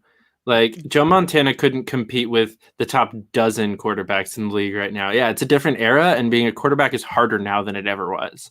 Like they're throwing for double the fucking yardage that they used to be but we don't have to get into sport. But actually, staying on the Patriots, back to your first football analogy, because I really agree. If the Patriots had been smart and replaced the leadership instead of the quarterback, they would have kept, like, you still keep Tom Brady, you still keep like all of the good Patriots, all the good players in their correct roles, but you can replace. I'm going to space on his name. I'm spacing on the Patriots coach's name right now. Bill Belichick. Yeah. So you can replace Belichick and still go to the Super Bowl. Apparently you cannot replace Tom Brady and still go to the Super Bowl. See, now we know who made who. Because that was always the question. It was like, did Tom Brady make Belichick great, or did Belichick make Tom Brady great? We kind of know now. And to me, I always thought like Belichick had been a coach before. I mean, he had coached the Browns before going to the Patriots, and he didn't have Brady right away. And the Patriots were a middling team, like average, kind of like maybe a little bit above average. But the minute Bledsoe got injured and Brady stepped in, I mean, a freaking dynasty was born. And like, I'm a Ravens fan, so like, I've always bitterly been like, God, I fucking hate that the Patriots just keep winning. But I do hold pride in the fact that like the Ravens are one of the few teams that's ever beaten the Patriots in the playoffs. But that's a rare feat. Like the Steelers didn't. Manning only managed to do it like twice, and he had to do it over like the longest span that like a quarterback has ever played, other than Brett Favre, to get it done. Yeah. During like two of the Patriots like worst years ever. So the Ravens have always been my number two, or at least since early on, because I was a huge Joe Flacco fan. His rookie year, I followed him, and I was like he took this team to the playoffs his first 2 years as an NFL player. I was like, this dude's, he like towers over the offensive line. It's like the funniest fucking thing to watch, because he's literally can just see the entire field, and you see him play so much differently, because he's just like, what's going on? It's fucking hilarious. Listen, I'm sorry to Caitlin, and I'm sorry to my wife Bria. But David, will you please marry me? You are my freaking soulmate. I am honored. I am a huge Joe Flacco fan, to the point where my wife like would give me so much shit because of how much I would stand for Joe Flacco. And like I always just felt like the Ravens didn't utilize him right. And then he had a bunch of injuries after the Super Bowl run. And then he just wasn't the same player after that. But I just felt like he was on this defense run first team, when if he had been on to me, if Flacco had been on a team like the Falcons or something, like I feel like, is he a little bit less polished of a passer than a Matt Ryan? Yeah, maybe. But does he have that it factor to actually like not choke in the fucking playoffs? Like, yes. Yeah. And I've always been a huge Flacco fan because of just like his demeanor and like no nonsense, and just like he's just like a stone cold, like especially like his just like staring deep into the defense, like deep blitz, and just like, I'm gonna bomb it 70 yards because why not? Because why not? I remember like the first time I watched him play, like his first game, broken play, and this tall 6'6" quarterback forgets to set the motion and then runs to the left. It was supposed to be an end around, but he didn't set the motion. So he goes to he didn't set the motion. He goes to hand it off to the receiver who's not there. So the play's completely broken at this point. And so he just runs around, and somehow he ran 50 yards for a touchdown. And it's like, anyone who knows sports and knows Joe Flacco knows like the idea of Joe Flacco running 50 yards for a touchdown is freaking hilarious, because like it's not Lamar Jackson. He's like the exact opposite. It's almost like Brady doing that. Exactly. Doesn't pretty fucking much happen. So to stay on the random sports grievances conversation, the other quarterback misuse that really gets to me, even though I was never a fan of the team because they've always sucked, the Jets. when they had Tim Tebow and Mark Sanchez at the same time, Mhm. they could have, like a good coach, like a Bill Belichick, could have taken that pairing and devised the most kooky, ridiculous, awesome offensive playbook ever seen. Yeah. When you have two quarterbacks that can both run and throw as good as NFL running backs and wide receivers, or sorry, throwing or run and catch, like you gotta use that shit. Like it just Yeah. makes sense. Well, And instead they split playing time. Neither one of them actually felt comfortable in their captainship and in their quarterback position. The team was completely broken. They had 2 horrible seasons, and now Tim Tebow plays fucking baseballs. Yeah, I don't. The Ravens did the same thing. Was it a year or two ago when they had Lamar Jackson, RG3, and what was the other quarterback that we had? We basically had like 3 running quarterbacks that were all like former college stars, and they would like they would like only a couple of times put them out on the field at the same time. But I was just like, how could you not want to utilize all like 2 or 3 of them at the same time? Like three players that can both like at any point in time like run for 50 yards, throw for 50 yards, or like whatever. But yeah, you can have them just like pass the ball back and forth in the backfield. Like you don't know who's gonna throw it or where. Yeah, exactly. And then none of them throw it. One of them just takes off when you're trying to like play man coverage, and yeah, it would be great. See, like the Patriots would be like one thing I think Belichick is good at, more than most other players, is he's really good at coming up with those really good schemes and utilizing players and like coming up with trick plays. I mean, and I know all too well because like the Ravens have been burned very tragically in the past by some really like well executed trick plays. Clips are against you guys. It's great. Oh god, like the one where crap, who was the one small receiver who could also was like a former quarterback? Julian Edelman? Yeah, the one time like Edelman threw a touchdown against us in the playoffs on a trick play. Oh god, my fucking heart sank. Because like we had 2 14-point leads on you guys and we fucking blew it. It's just like it was like the worst. Like there's like I was like the most disappointing playoff loss ever. Like other than field goal gate, wide to the left in 2011. That was awful. It was brutal. That was but we got revenge the next year, so it was like it felt earned then because like we had to really earn it. But like that's the thing, like that victory was so good because we beat the best. Like it wouldn't like that's what makes that's what makes sports fun and makes sports analogies fun. Yeah. So yeah, it's actually funny. So I was never really a Tom Brady fan. Like I'm a Patriots fan, and like I love Tom Brady as our quarterback, and he's great. But I'm not someone that's like nice. Yeah. I think he's an asshole. But so Tampa Bay played in Foxborough last Sunday. Yeah. And I rooted for the Buccaneers. Because I was just like, so honestly, when they picked up Cam Newton, that's when I was like, I was like, I hate Cam Newton with a burning passion. I think he's one of the most overrated quarterbacks in NFL history. And then he single-handedly lost us the first 2 games of the season. Like him being a dumbass lost us the game, both of the first 2 games. And I was just like, nope, all right, I can't watch this. And I was traveling all of last year anyway, so I only watched a couple games. And the only time I watched football was when I was in California. I was with the 49ers fans, and they have Garoppolo, who I still love, as like the best backup quarterback the Patriots have ever seen. And so I'm like, or at least since Tom Brady. And so I'm like, oh, I'm like, all right, I'll be an honorary 49ers fan for the year. And obviously rooted for Tampa Bay in the Super Bowl because duh.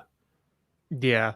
Like at this point, it's like I kind of root for Brady when it's not like he's going against the Ravens, because it's just like I want him to shut the haters up. It's like, listen, I'm tired of like that small remnant of people that like to try to convince themselves that he's not the best. It's just like he just needs to win one more, set another couple records, just like, just put those people out of their misery so we can move on. And it's like, I get it, and I think Brady's an asshole sometimes, and I hate how smug he can be, and I hate how much of a bitch he can be at times about like, oh, they touched me and stuff. But like, you can't argue with success. You just can't. Like, at some point you just have to realize like it's like it's entire, and I know this, it's entirely jealousy. Like, it's entirely like the hatred of Tom Brady is entirely the fact that 30 franchises have never had Tom Brady on their team. I bet, Yeah. And all the people that hate him don't Yeah. get paid millions of dollars to drive souped up fucking Cadillacs with one of the most beautiful women to ever be created by God on this earth, and just to throw balls around. Like, Right. like, everyone wants to be Tom Brady. The only comforting fact that I can hold on to is that God, I like Tom Brady must have sold his soul and sacrificed countless versions to get the success that he had. I mean, because there's no other explanation. All right, let's get into some random theological bullshit. Do you believe in like the more superstitious side of like demonology, where like crossroad demons and like actually selling your soul? Like, do you think that that's a thing that actually still happens in modern day? Not really. I'm not really closed off to the idea of like supernatural events and warfare and demonic activity. I believe in it, but I feel like it's one of those things that it's like it accounts for maybe 1 to 5% of the stories that people hear. And I think most of the time, like in my theological worldview, Satan doesn't need to do much to get people to fuck up. You know what I mean? It's just like it's just like they kind of do a good enough job already of like, it's like, I'll go in there, make a little like suggestion, like, hey, here's a dumb idea, and I just watch them, destroy themselves. There's actually a strong argument that like, and the reason for it, like is that like if there was more demonic and supernatural activity, it would be counterproductive to his end, because if you prove the supernatural exists by having a lot of blatant supernatural activity, it makes it a lot harder for people to just doubt that God exists. And I think actually Satan would prefer a lot of people to just not believe in God. And I think he actually saves his torment for people who already believe in the supernatural, and he just wants to torment them. That's my personal conception of it all. That's fair. I haven't figured out yet where I stand on this specific thing, because for the longest time I believed in the Christian like worldview of everything, and so it was very easy for like I've full-heartedly believed in like active demonic activity. And I think that that's one of the like my favorite plot lines of like every like supernatural or like alien or like witchcraft or whatever type like modern movie. Like I was watching Men in Black last night with my parents, and it's always like, oh, all of these celebrities that you wouldn't think are like, like Oprah's an alien or whatever the fuck, like it's just always in all of these things. And even like Supernatural, the show, it's like when you figure out what crossroads demons are, it like runs through, it's like, oh yeah, all of these people sold their soul to a demon to get their wish, and that's why they're like amazing guitarists or actors or musicians right. Yeah, I can like I don't know. And I also, Supernatural, that does happen, and I've watched that show. The reference I was thinking of was like, you ever watch Jennifer's Body? Yes. Yeah, that's what I was thinking of at the time. So I don't know. Like, I guess I wouldn't be surprised if that stuff happened, but I feel like it's probably over. Like some people, I think, overplay the extent to which it does. You know, like I guess I kind of believe that some forms of witchcraft probably exist, but it's not like there's a secret society of like Harry Potter witches and wizards and stuff. And it's like, I don't know. And some of it, like, I go back and forth. Like as I've matured in my faith over the last couple of years, I've started like looking more into there's a big part of the Christian tradition that actually tries to make as many naturalistic explanations for miracles in the Bible as possible. And it seems counterintuitive, right? But it's actually like the reason for it is it's more miraculous because the miracle doesn't become, oh, God is just magic and makes big fire cloud happen but it's like, oh no, the miracle is that people knew these natural phenomena were going to happen at this specific time in this specific place, and they resulted in this specific outcome. You know what I mean? And that's where the actual miracle and the like mysterious hand of God is actually coming from. And because people often wonder, like, well, why are there a bunch of miracles in the Old Testament and then none today? And I was like, I actually have come to think like maybe it's always been this way, because I can think in times of my life where something happened and it felt miraculous, but if I tried to explain it to somebody, it would like be like, oh, that was just random chance. But it's like, well, when random chance and circumstance happen over and over and over again in ways that like only you can kind of subjectively know, like there's no way that was just a coincidence, because like it was just too much of like extenuating factors and just impossible odds coming together for something to happen. That's a lot of where like my personal belief in God comes from, are like experiences like that just like have impacted me so deep. And it's like it's a handful of it's probably like 4 or 5 experiences in my life, but they were just so profound. And not because it was like a pillar of fire or burning a bush or anything like that. It was just a set of circumstances that, like, yeah, any individual one act you could analyze and go, oh, that's perfectly normal, that happens all the time. But it's like, yeah, but for things to happen the way they did and how they lined up, and what the results were, that's where I think God is kind of like the most real. Yeah, I would 100% agree with you. And I think like the fun part is, like you're saying, like that they knew and that they could count on it and that they had that much faith. And like that the level of faith that was shown back then, like fucking blows out of the water the level of faith that the average person, like just the average Christian today has. And but the people who do have that level of faith, you talk to like missionaries or like Christians from Russia, like that were there during the Soviet control and like that were operating like underground churches and shit like that. You talk to those people, or even just like normal-ish people that just like live fully for their faith and actually have that level of faith. Like they've got hundreds of stories of miracles, just like they can just talk for days. And it's used to be one of my favorite things about like being in that like church community is like all of these like elder women that I had around me growing up, that just fucking lived for Jesus, like their whole lives. Like they were just always turned on, like in that like evangelistic, like they were just always going. And like they would just tell me stories about like finding people and like just people being healed and people like finding jobs out of nowhere and like finding like a buyer for their house last minute so that they could like just like random stuff like that it's like we prayed, we did the thing, and then it happened, and they considered that a miracle. And like you're saying, like someone buying your house, like that, maybe that's not a miracle, but if it happens when like it absolutely needed to at the very best moment in the very best way, after a bunch of people were praying for it for a while, then like that's different.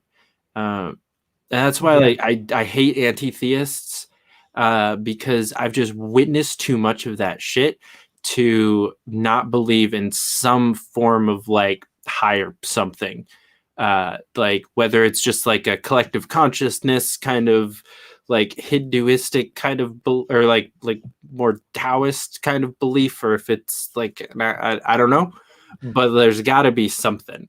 Oh Like, yeah, karma at least exists. I would never be able to be an atheist. I feel like the worst that could happen to me if I don't know, for some reason I became very again, I can't even imagine it, how I could become detached from my belief in Christianity.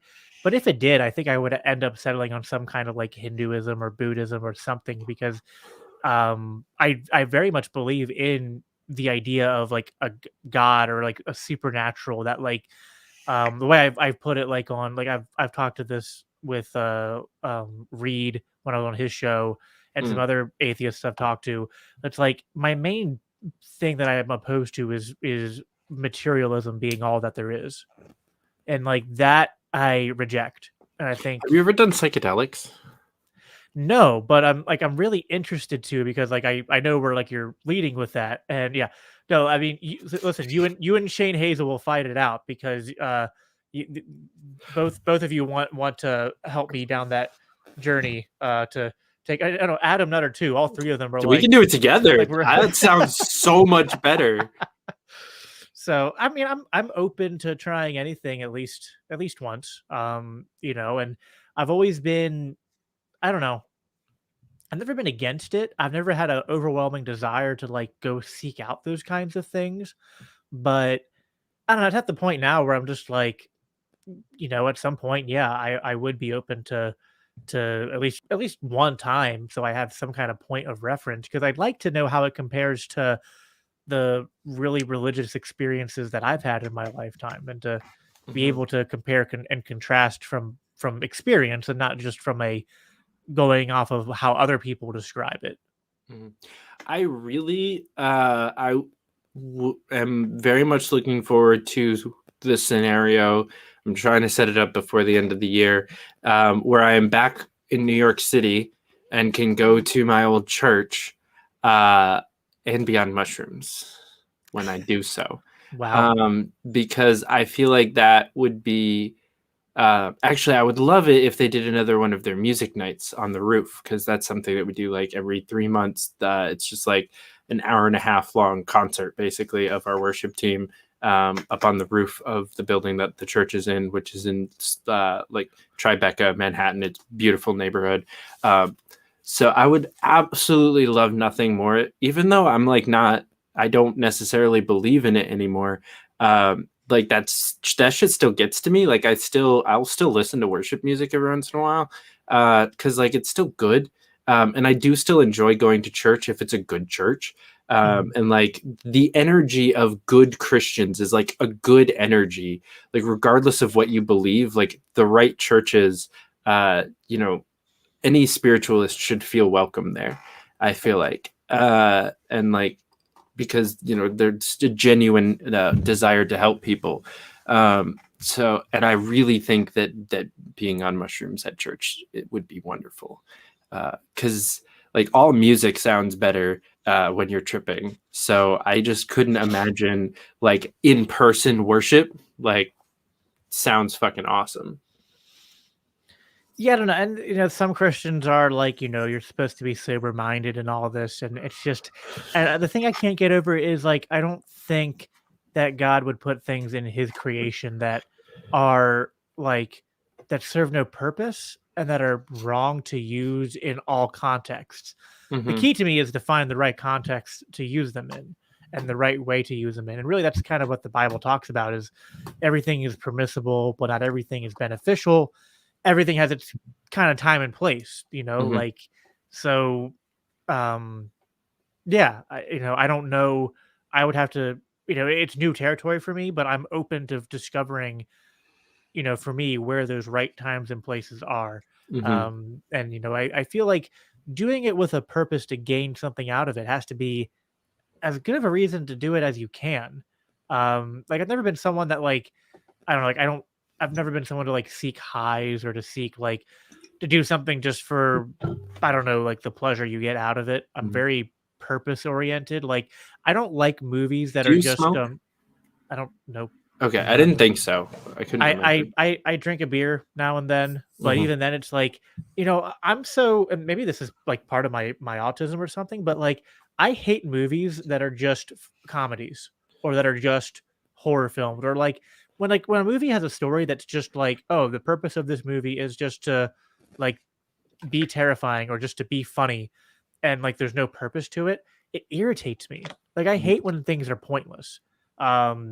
So that was I can probably understand that, but I'm definitely differ on that one because I like turning my brain off and just like dopamine, dopamine, dopamine, dopamine, serotonin for like a great like just bullshit. You don't have to think about it style comedy movie. well, I've where, learned see, and I've learned like to appreciate like, well, to me it's about like conceptualizing it. Like the point to those things is the purpose isn't in the thing itself. The purpose is in the purpose that you are using it for. And like, yeah, like being able to relax your brain, turn it off, have downtime, that's important.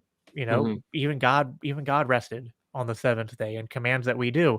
And it's right? not like rest isn't just needed for like physical fatigue. It's good for the soul. Mhm, It's virtuous to take time to rest. yeah. So that's something that I've come to realize is true, although it's not something that I personally do a good job of doing. Mhm. I can relate. That's one of the things that I talk a decent amount on the show about, especially when we do get into the topic of like spirituality, because I think like or like the atheist mindset of just like discard everything that the Bible says is garbage, or even like like, oh yeah, Jesus was a good person, like pick and choose a couple of verses that are good, like touchy feely. Like obviously most progressives think that like a bunch of verses in the New Testament are based, like if you take them out of context Oh my correctly. gosh, I should have worn my. I don't know. See, I wore the shirts in the wrong order last night for the Mises Caucus podcast. I wore the shirt I should have wore tonight, which was I can do all things through a verse taking out of context. Love it. So where was I going with that? Um the Sabbath day. I believe so wholeheartedly in the importance of the Sabbath. I don't think that it fucking matters what day it is. Um I also believe that Christians are wrong and that if you are a Christian, you should like the Sabbath should be Saturday. Um and like the weird like Church of God and Seventh Day Adventists are actually right, and y'all are doing it wrong. But that's a whole other. I don't know. I got convinced into that one when I lived in New York. Even though I still go to church on Sunday, I'm like, they're right. I think if you look at history, but I don't think it matters what day it is. But you definitely need to take a day off, and I try my very best. Usually, it is actually Sunday that it happens. Normally, it's like while my parents are at church because they get up and leave for church, and I wake up later. Like I don't go on social media, like until at least like 2 or 3 in the afternoon. I don't turn on the TV.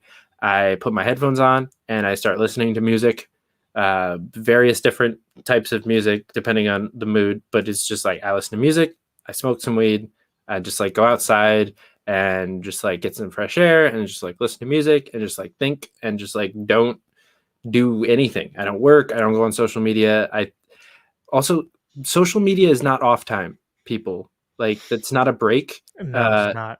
so stop taking your breaks from work to go on Twitter because that's unhealthy and you need actual break time. So here's an analogy. I don't know, the way my mind works is I just come up with analogies. I I feel see that. like I feel like psychedelics and certain substances they're almost like modifiers of a sort. And it's like, so like working out, like obviously you can work out with just your body, but we go to the gym and we lift weights and we take supplements and stuff because we're using these modifiers and these things that we're adding into just our own, like what we can do just with our body to it's like a multiplier or an enhancer. Mhm. And now those things can be abused, of course, and hurt you. But if you do them right with proper care in a community of people who are kind of like working together to like do that in the right context and place, it can build your body up. Mhm. And I feel like psychedelics and substances that affect the mind kind of are analogous to the way that weights and supplements are to the body. And like these are ways to expand your mind and work out Oh yeah. your mental abilities and probably your spiritual abilities too. And it shouldn't be like the only thing you use. It should just be one of the many tools that you have at your disposal. Like something that I've actually kind of been interested in doing, like you said, going to a church service and listening to music. I got a guitar right here. Like I'm on the worship team. I'm very into music and all that. Something Nice. I would be interested in doing would be using some kind of psychedelic after or during listening to like a sermon or some kind of scripture being read. Mhm. Because I feel like that would be a way to like open your mind to parts of scripture that maybe you have a hard time understanding, or that you want to get to a deeper truth that you're just having some kind of mental block towards. And maybe it's like, okay, I've prayed about this, I've studied it, I've done the exegesis, I've looked at the Greek, I've looked at the culture.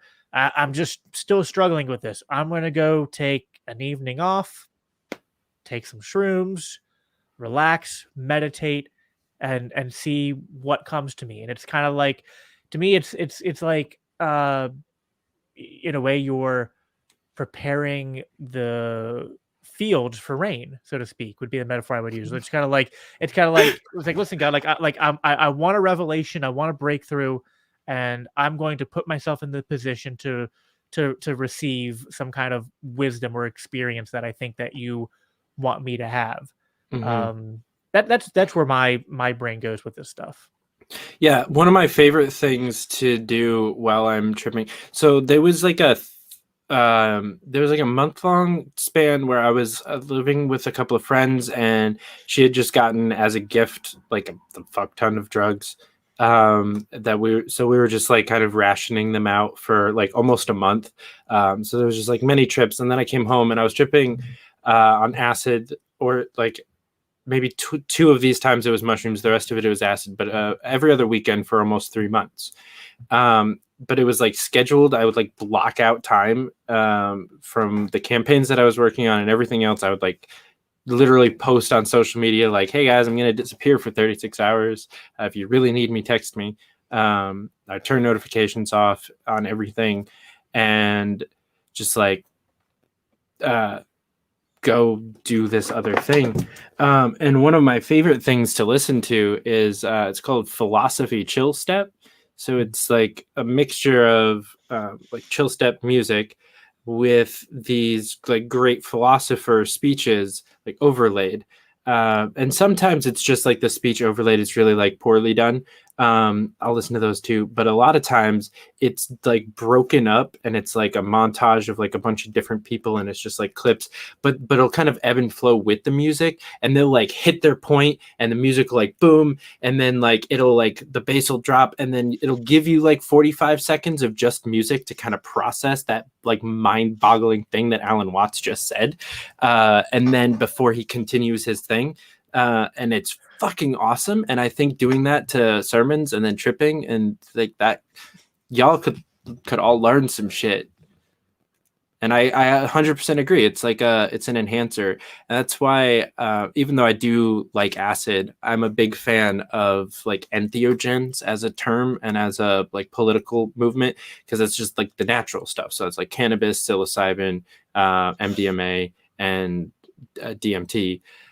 And then also like that kind of goes down a little bit on what the controlled substances list to like normal plant medicine that you get at like GNC.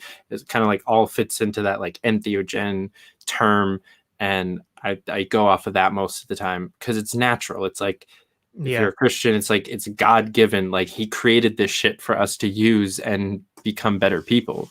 I'm not even totally against things that are man-made, because I think, one of the things that God made was man and our ability to create and innovate and take things from nature and to make something new.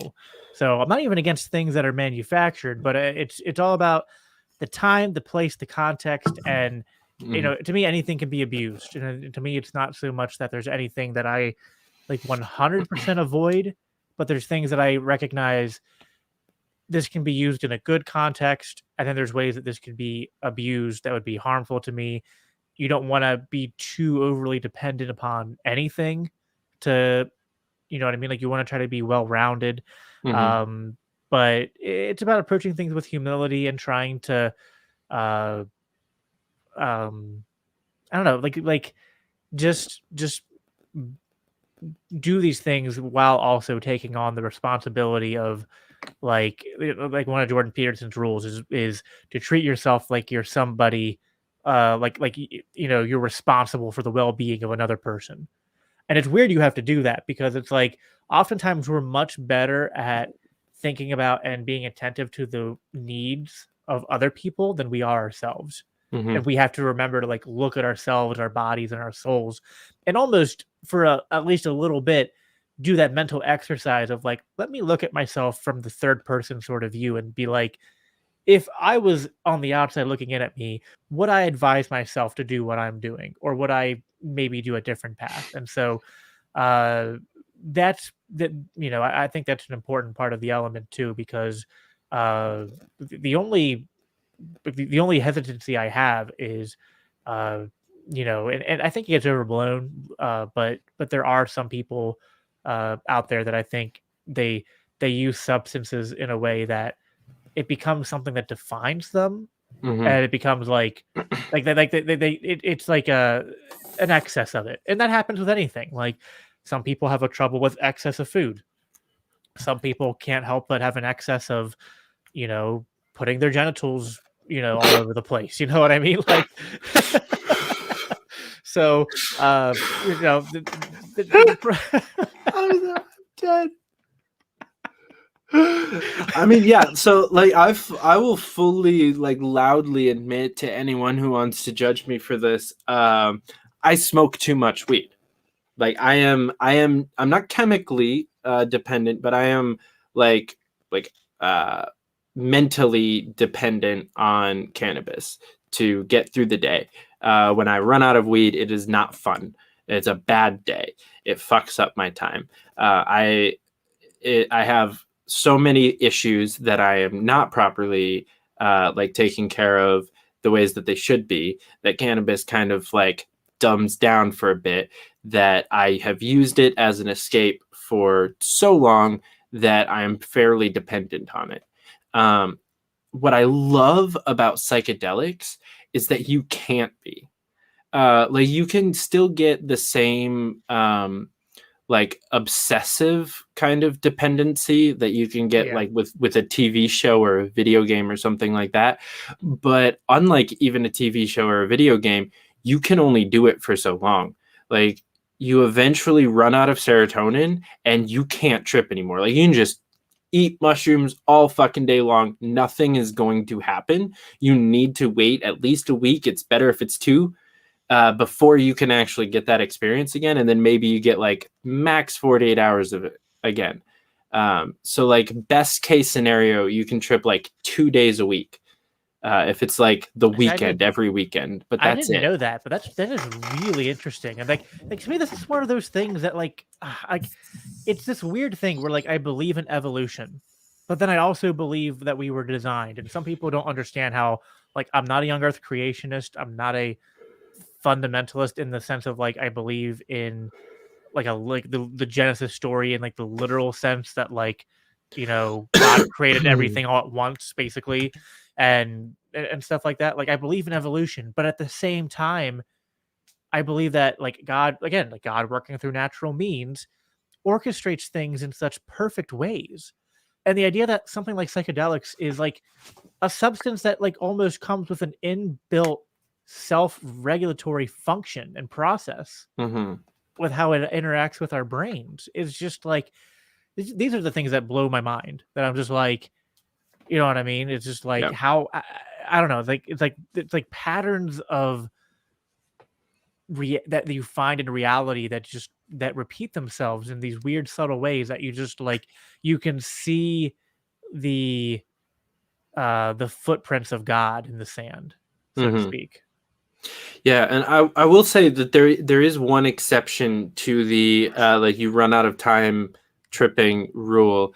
And so just in case people think that I'm advocating to do psychedelics here, because I kind of am, if you are on an antidepressant that is an SSRI, Where it boosts your serotonin. Yeah, so that would So yeah, the way that interacts with your regulatory system of serotonin in your brain, if you're on it stands for selective serotonin reuptake inhibitor. So your brain isn't like sucking up the serotonin and spitting it back out; it's just spitting it out, and then the acid is burning it up, and your brain is just spitting it out. And if you take too much of both simultaneously, you can actually like end up in just like an almost continuous trip. So don't do acid if you're on an SSRI. Talk to your doctor about it. And if you have a cool doctor, he might actually give you legitimate advice. That's cool. I don't know. We need more doctors that prescribe fucking psychedelics instead. Oh yeah. Well, remember, that's one of the studies that Jordan Peterson cites a lot is people who have prescribed psychedelics to help people quit smoking, which is really interesting. Like people that have struggled to quit smoking, but if they take mushrooms, and here's the kicker, they have to take the mushrooms, and they have to have what they report back as a religious experience of some sort. And then it's like the smoking, the desire to smoke has completely vanished. And that's how I quit the last time that I did. I mean, I started smoking again since then, but like I ran out of cigarettes in the middle of an acid trip, and the last one that I smoked was kind of like meh. And I was just like outside shivering, smoking, tripping balls. And I was just like, why do I do this? And like, I was with my friends. And so the husband also smokes sometimes. I know that I was like influencing him to smoke more. He had almost quit. And his wife hated it. And so the next morning, we get into the car to go to the store. And he's like, oh, we need to get more cigarettes. And I was like, oh, because we shared a pack, because we were sharing everything. We're operating off of donations. And so I was just like, or maybe we don't. And he was like, okay. And we just didn't. And then I went 6 months without smoking a cigarette. Yeah, it's awesome. Yeah, I never got into smoking. My brother smoked, and then he got into vaping. He's like, oh, vaping's so much cheaper than smoking cigarettes. I was like, yeah, you know what's cheaper than both of them? Not smoking. It's very expensive. It's and like, I okay, really wish I had never done it. I have my own addictive hobby that cost me money, like endlessly buying more audio equipment and Magic the Gathering is definitely more expensive than smoking. What's more expensive? Magic the Gathering. Oh. If you're that kind of a nerd. I don't know if you're that kind of a nerd. I did legit for about a year have a phone game addiction where I kept like doing like the pay to play stuff. Like I download a game, like I'm just gonna play this for free. Okay, I'll buy one. For anybody that thinks I'm bullshitting, God. I haven't played in like 2 years, but yeah, I used to be a competitive Magic the Gathering player. Wow, I never got into Magic. I did Yu-Gi-Oh, but I never got into Magic. But it's fun. All right. Well, before we wrap up, I want to give you a chance to shout out your shows and like anybody cool that's coming on, and how people can find you and how people can get involved with the LPPA Mises Caucus and all the other cool things. Cool. All right. So my stuff, my personal podcast, the Daniel 3 Biblical Anarchy, like it's there down there at the ticker right now, at Biblical Anarchy on Twitter, Facebook, YouTube, pretty much any podcatcher out there, or you go to my website, which is daniel318.com. The other podcast I do is the PA Mises Caucus Take Human Action podcast. That's only on YouTube. So just Google Take Human Action PA or PA Mises Caucus, and you'll find that. As far as stuff that's coming up on both of those shows, I have my friend Joe Hartman coming on this Friday, and we're going to do a deep dive into. I always have him on to discuss praxeology, and we're going to do a breakdown of the Jordan Peterson and Bob Murphy discussion that happened recently, which was like super, like, for all us Austrian nerds, was like a big geek out moment to have Jordan Peterson talking with like Bob Murphy about Austrian economics and the connection to Jordan Peterson's work. So that's a cool episode that's coming up. And I have Spike Cohen coming on the 28th. So definitely tune in for that as well. Nah, he's lame. Don't listen to him. I really he has nothing interesting to say. I really wanted to get Tasha Cohen, but I had to settle for her husband. I would fucking love to. Have you ever gotten to hang out with her? No, I haven't. She's so much cooler than he is. Like, unironically, like it's a meme, but it's also reality. She's awesome. I would love to have her on the show sometime. But yeah, definitely, guys, watch that. That'll be fun. I'm super excited to have Spike on. Other than that, if you're somebody who wants to learn more about the Mises Caucus in general, to go to takehumanaction.com. And if you want to, if you're in the state of PA where I'm at, I'm a state organizer. So if you want to get plugged in, or you want to reach out and learn more about us, you can find the PA Mises Caucus on Facebook and on Twitter. Reach out to us. If you find me on any of those things, reach out to me, and we'd love to get you plugged in and talk to you guys more about what we're about and what we're doing. We got a lot of candidates running here in PA. I mean, a lot. And we're going to be interviewing. We actually have, I was getting texts. It was funny. I was like complaining earlier in the podcast how on the Mises Caucus podcast, we haven't had a lot of candidates on. And then a fellow state organizer messaged me while I was on with you and was like, hey, I got 3 candidates that want to come on the show next month. And I was just like, nice, fucking based. So speak it into existence. Yeah, including one of my favorite people in the LPPA, Bonnie, who's our secretary. So I'm excited. I met her in Virginia Beach at the regional training. Yeah, she's cool. She's awesome. Big fan of her. And then Joel Getz, probably going to get him on too. Nice. Joel's awesome. So we also had Tim McMaster on, who's running for. We did have one candidate on.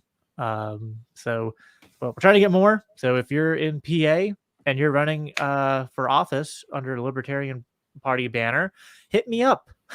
We'd love to have you on and interview you, help you, give you a platform so you can get more support. And yeah, that's about all I can think to plug. All right. Well, guys, you heard him. Go follow him on all the things and definitely check out those episodes.